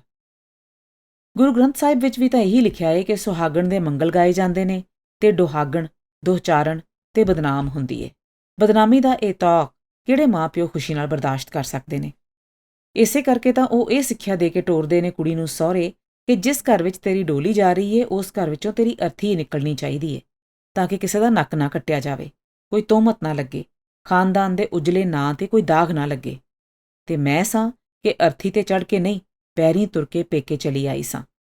ਮੈਨੂੰ ਸਿਰਫ ਬਰਦਾਸ਼ਤ ਕੀਤਾ ਜਾ ਰਿਹਾ ਸੀ। ਉਹਨੇ ਦਿਨੀ ਮੇਰੀ ਸਹੇਲੀ ਡੀ ਅੰਮ੍ਰਿਤਸਰੋਂ ਪੇਕੇ ਆਈ ਦਿੱਲੀ। ਮੈਨੂੰ ਮਿਲੀ ਤਾਂ ਮੈਂ ਉਹਨੂੰ ਦੱਸਿਆ। ਉਹਨੇ ਬੜਾ ਦਾਨਾ-ਬੀਨਾ ਗੰਭੀਰ ਚਿਹਰਾ ਬਣਾ ਕੇ ਮੈਨੂੰ ਕਿਹਾ, ਕੁਝ ਵੀ ਹੋ ਜਾਂਦਾ ਤੈਨੂੰ ਘਰੋਂ ਪੈਰ ਨਹੀਂ ਸੀ ਬਾਹਰ ਕੱਢਣਾ ਚਾਹੀਦਾ। ਜੇ ਬਾਹਰ ਕੱਢ ਕੇ ਬੂਹਾ ਬੰਦ ਹੀ ਕਰ ਦਿੱਤਾ ਸੀ ਰਾਜ ਹੋਰਾਂ ਨੇ ਤਾਂ ਤੂੰ ਬੂਹੇ ਦੇ ਬਾਹਰ ਬੈਠੀ ਰਹਿੰਦੀ। ਇਹ ਤੂੰ ਕੀ ਕੀਤਾ? ਘਰ ਛੱਡ ਕੇ ਚਲੀ ਆਈ। ਲੋਕ ਕੀ ਕਹਿਣਗੇ? ਉਸ ਤੋਂ ਬਾਅਦ ਉਹਨੇ ਮੈਨੂੰ ਮਿਲਣਾ ਬੰਦ ਕਰ ਦਿੱਤਾ। ਇੱਕ ਕਲੰਕ ਯਾਫਤਾ ਔਰਤ ਨਾਲ ਤਾਲੁਕ ਰੱਖ ਕੇ ਉਹਨੇ ਖੁਦ ਤੇ ਨਹੀਂ ਸੀ ਨਾ ਬਦਨਾਮ ਹੋਣਾ। ਆਖਰ ਸਹੁਰਿਆਂ ਪੇਕਿਆਂ ਵਿੱਚ ਉਹਦੀ ਵੀ ਤੇ ਕੋਈ ਇੱਜ਼ਤ ਸੀ। ਉਸ ਇੱਜ਼ਤ ਨੂੰ ਦਾਅ ਤੇ ਲਗਾ ਕੇ ਉਹਨੇ ਇਸ ਦੋਸਤੀ ਨੂੰ ਭੱਠ ਵਿੱਚ ਪਾਉਣਾ ਸੀ। ਮੇਰੇ ਅੰਦਰ ਜਿਵੇਂ ਕੋਲੇ ਮੱਘਦੇ ਰਹਿੰਦੇ, ਕੋਲਿਆਂ ਤੇ ਮੇਰੇ ਅੰਦਰਲਾ ਗੋਸ਼ਤ ਭੁੱਜਦਾ ਰਹਿੰਦਾ, ਕਬਾਬ ਬਣਦਾ ਰਹਿੰਦਾ, ਕਬਾਬ ਸੜ-ਸੜ ਕੇ ਕੋਲੇ ਹੁੰਦੇ ਰਹਿੰਦੇ। ਮੈਨੂੰ ਆਪਣੇ ਅੰਦਰੋਂ ਸੱਚਮੁੱਚ ਸੜਦੇ ਮਾਸ ਦੀ ਬੋ ਆਉਂਦੀ ਸੀ। 44 6-7 ਮਹੀਨਿਆਂ ਮਗਰੋਂ ਰਾਜ ਆਏ ਤੇ ਮੈਨੂੰ ਲੈ ਗਏ ਵਾਪਸ ਆਪਣੇ ਘਰ। ਇਸ ਦੌਰਾਨ ਕੈਂਡੀ ਦਾ ਜਨਮ ਹੋ ਚੁੱਕਾ ਸੀ। ਕੈਂਡੀ ਮੇਰੇ ਨਾਲ ਹੀ ਗਈ ਤੇ ਡੌਲੀ ਦਾਰਜੀ ਬੀਜੀ ਦੇ ਘਰ ਹੀ ਰਹੀ। ਰਾਜ ਮੈਨੂੰ ਵਸੇ-ਵਸੇ ਅਹਿਸਾਸ ਕਰਵਾ ਦਿੰਦੇ ਕਿ ਮੇਰੀ ਕੀਮਤ 2 ਕੌਡੀਆਂ ਦੀ ਨਹੀਂ ਸੀ, ਕਿਉਂਕਿ 2 ਕੁੜੀਆਂ ਜੰਮ ਧਰੀਆਂ ਸਨ ਮੈਂ। ਕੁੜੀਆਂ ਦੀ ਮਾਂ ਦੀ ਹੈਸੀਅਤ ਹੀ ਕੀ ਹੁੰਦੀ ਏ? ਇਹ ਤਾਂ ਉਹਨਾਂ ਦੀ ਹੀ ਫਰਾਖ ਦਿਲੀ ਸੀ ਕਿ ਉਹ ਘਰ ਲੈ ਆਏ ਸਨ ਮੈਨੂੰ, ਕੂੜੇ ਨੂੰ। ਮੈਨੂੰ ਉਹਨਾਂ ਦਾ ਅਹਿਸਾਨਮੰਦ ਹੋਣਾ ਚਾਹੀਦਾ ਸੀ। ਬੀਜੀ ਨੇ ਡੌਲੀ ਵਾਲੀ ਮੁਲਤਾਨੀ ਮਾਈ ਮੇਰੇ ਨਾਲ ਹੀ ਤੋਰ ਦਿੱਤੀ ਸੀ ਤੇ ਡੌਲੀ ਨੂੰ ਖਿਡਾਉਣ ਲਈ ਇੱਕ ਛੋਟੀ ਜਿਹੀ ਕੁੜੀ ਰੱਖ ਲਈ ਸੀ। ਕੈਂਡੀ ਨੂੰ ਫੀਡ ਕਰਨ ਲਈ ਮੈਂ ਅੱਧੀ ਛੁੱਟੀ ਵੇਲੇ ਕਿਰਾਏ ਦਾ ਸਾਈਕਲ ਲੈ ਕੇ ਕਾਹਲੀ ਨਾਲ ਘਰ ਆਉਂਦੀ। ਸਾਈਕਲ ਦੇ 1 ਘੰਟੇ ਦੇ ਕਿਰਾਏ ਦੇ 2 ਆਨੇ ਲੱਗਦੇ ਸਨ। ਸਾਈਕਲ ਮੈਂ ਨਿੱਕਿਆਂ ਹੁੰਦਿਆਂ ਹੀ ਚਲਾਈ ਸੀ, ਲਾਹੌਰ।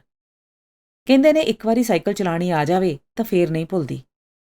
ਨਹੀਂ, ਭੁੱਲ ਗਈ ਹੋਈ ਸੀ ਮੈਨੂੰ, ਜਾਂ ਸ਼ਾਇਦ ਥਕਾਵਟ ਹੀ ਕੁਝ ਇਸ ਤਰ੍ਹਾਂ ਹੱਡੀਆਂ ਵਿੱਚ ਵੜ ਕੇ ਬਹਿ ਗਈ ਸੀ ਕਿ ਸਾਈਕਲ ਬੜੀ ਔਖੀ ਚੱਲਦੀ ਸੀ। ਵੈਸਟ ਪਟੇਲ ਨਗਰ ਤੇ ਈਸਟ ਪਟੇਲ ਨਗਰ ਦੇ ਵਿਚਕਾਰ ਪਹਾੜੀ ਦੇ ਇਧਰਲੇ ਪਾਸੇ ਵਾਲੀ ਸੜਕ ਦੀ ਚੜ੍ਹਾਈ ਚੜ੍ਹੀ ਹੀ ਨਹੀਂ ਸੀ ਜਾਂਦੀ। ਕਈ ਵਾਰੀ ਮੈਂ ਸਾਈਕਲ ਤੋਂ ਡਿੱਗ ਪੈਂਦੀ ਤੇ ਜੁਰਮ ਯਾਫਤਾ ਮੁਜਰਮ ਵਾਂਗੂ ਆਸੇ-ਪਾਸੇ ਤੱਕਦੀ ਕਿ ਮੈਨੂੰ ਡਿੱਗਦਿਆਂ ਵੇਖ ਕੇ ਕਿੰਨੇ ਲੋਕ ਹੱਸ ਰਹੇ ਨੇ। ਛਿੱਲੇ ਹੋਏ, ਰਗੜਾਂ ਖਾਧੇ ਗੋਡਿਆਂ ਨਾਲ ਮੈਂ ਫੇਰ ਸਾਈਕਲ ਚਲਾਉਣ ਲੱਗਦੀ। ਕੈਂਡੀ ਨੂੰ ਫੀਡ ਕਰਕੇ ਯਾਨੀ ਦੁੱਧ ਪਿਆ ਕੇ ਵਾਪਸ ਸਕੂਲ ਜਾਂਦੀ। ਅੱਧੀ ਛੁੱਟੀ ਵੇਲੇ ਜਦੋਂ ਬਾਕੀ ਦੀਆਂ ਟੀਚਰਾਂ ਰੋਟੀ ਖਾਂਦੀਆਂ, ਸੈਂਡਵਿਚ ਖਾਂਦੀਆਂ, ਫਲ ਖਾਂਦੀਆਂ, ਗੱਪਾਂ ਮਾਰਦੀਆਂ, ਮੈਂ ਸਾਈਕਲ ਸਟੈਂਡ ਵਾਲੇ ਨੂੰ 2 ਆਨੇ ਦੇ ਕੇ ਵਾਪਸ ਕੰਮ ਤੇ ਆ ਲੱਗਦੀ। ਅਜੀਬ ਗੱਲ ਏ ਕਿ ਚਾਂਗਰਾ ਮਾਰਦਾ, ਰੋਂਦਾ, ਕੁਰਲਾਂਦਾ, ਵੈਣ ਕਰਦਾ ਤਰਾਟੋ-ਤਰਾਟ ਵਕਤ ਜਦੋਂ ਗੁਜ਼ਰਦਾ ਏ ਤਾਂ 2 ਤਰ੍ਹਾਂ ਦੇ ਅਹਿਸਾਸ ਹੁੰਦੇ ਨੇ ਤੇ ਇਹ ਅਹਿਸਾਸ ਇੱਕ ਦੂਜੇ ਤੋਂ ਬਿਲਕੁਲ ਉਲਟ ਹੁੰਦੇ ਨੇ। ਉਸ ਵੇਲੇ ਜਦੋਂ ਵਕਤ ਦੇ ਟੁਕੜਿਆਂ ਵਿੱਚੋਂ ਗੁਜ਼ਰ ਰਹੇ ਹੁੰਦੇ ਹਾਂ, ਲੱਗਦਾ ਏ ਸਵੇਰ ਹੋਈ ਏ ਤਾਂ ਰਾਤ ਨਹੀਂ ਪਵੇਗੀ। ਵਿਚਕਾਰ ਹੀ ਕਿਧਰੇ ਦਮ ਟੁੱਟ ਜਾਵੇਗਾ, ਸਾਡਾ ਵੀ ਤੇ ਵਕਤ ਦਾ ਵੀ।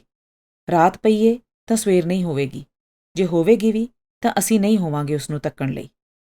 ਇੱਕ ਇੱਕ ਪਲ, ਇੱਕ ਇੱਕ ਮਿੰਟ ਸੂਲੀ ਤੇ ਲੰਘਦਾ ਏ, ਆਰੇ ਨਾਲ 2 ਫਾੜ ਚਿਰਦਾ ਹੋਇਆ, ਲਹੂ ਨਾਲ ਲੱਥ-ਪੱਥ। ਤੇ ਮਗਰੋਂ ਪਿੱਛੇ ਮੁੜ ਕੇ ਤੱਕੋ ਤਾਂ ਕੋਈ ਦਿਨ, ਕੋਈ ਪਲ, ਕੋਈ ਘਟਨਾ ਵਕਤ ਦੇ ਉਸ ਕੂੜੇ ਦੇ ਢੇਰ ਵਿੱਚੋਂ ਉੱਠ ਕੇ ਤੁਹਾਡੇ ਕੋਲ ਨਹੀਂ ਆਉਂਦੀ। ਉਹ ਇੱਕ ਬੇਜਾਨ ਪਥਰੀਲੇ ਅੰਬਾਰ ਵਾਂਗੂ ਪਿਆ ਰਹਿੰਦਾ ਏ। ਹਰ ਦਿਨ ਦੂਜੇ ਦਿਨ ਵਿੱਚ ਕੁਝ ਇਸ ਤਰ੍ਹਾਂ ਰਲਗੱਡ ਹੁੰਦਾ ਚਲਾ ਜਾਂਦਾ ਏ ਕਿ ਮਗਰੋਂ ਉਹ ਮਹਿਜ਼ ਇੱਕ ਕਾਲਾ ਬਦਸੂਰਤ ਪਹਾੜ ਨਜ਼ਰ ਆਉਂਦਾ ਏ, ਹੋਰ ਕੁਝ ਵੀ ਨਹੀਂ। ਹਾਲਾਂਕਿ ਉਸ ਪਹਾੜ ਵਿੱਚ ਬੇਸ਼ੁਮਾਰ ਖਾਈਆਂ ਖੰਦਕਾਂ ਵੀ ਹੁੰਦੀਆਂ ਹੀ ਹੋਣਗੀਆਂ। ਉਹਦੀਆਂ ਹਨੇਰੀਆਂ ਖੂਹਾਂ ਵਿੱਚ ਸੱਪ ਤੇ ਠੂਹੇ, ਸ਼ੇਰ ਤੇ ਚੀਤੇ, ਸੂਰ ਤੇ ਹਿਰਨ ਵੀ ਰਹਿੰਦੇ ਹੀ ਹੋਣਗੇ। ਮਾਸ ਖਾਣ ਵਾਲੇ ਖੂੰਖਾਰ ਜਾਨਵਰ ਛੋਟੇ ਜਾਨਵਰਾਂ ਦਾ ਸ਼ਿਕਾਰ ਵੀ ਕਰਦੇ ਹੀ ਹੋਣਗੇ। ਸ਼ਾਇਦ ਉਸ ਪਹਾੜ ਦੇ ਧੁਰ ਉੱਤੇ ਕੋਈ ਬਹੁਤ ਪੁਰਾਣਾ ਰੁੱਖ ਵੀ ਹੋਵੇ, ਜਿਹਦੀ ਧੁਰ ਉਤਲੀ ਟਾਹਣੀ ਤੇ ਕਿਸੇ ਬਾਜ਼ ਦਾ ਰਾਜ ਹੋਵੇ। ਉਸ ਪਹਾੜ ਦੇ ਝਾੜ ਝੰਖਾੜ ਵਿੱਚ ਤੇ ਰੁੱਖਾਂ ਵਿੱਚ ਪੰਛੀਆਂ ਦੇ ਆਲਣੇ ਹੀ ਹੋਣਗੇ, ਪਰ ਇੱਕ ਪੂਰੀ ਦੁਨੀਆ ਉਹਦੇ ਤੇ ਪਲ ਪਲ ਬਣ ਰਹੀ ਤੇ ਮਿਟ ਰਹੀ ਹੋਵੇਗੀ।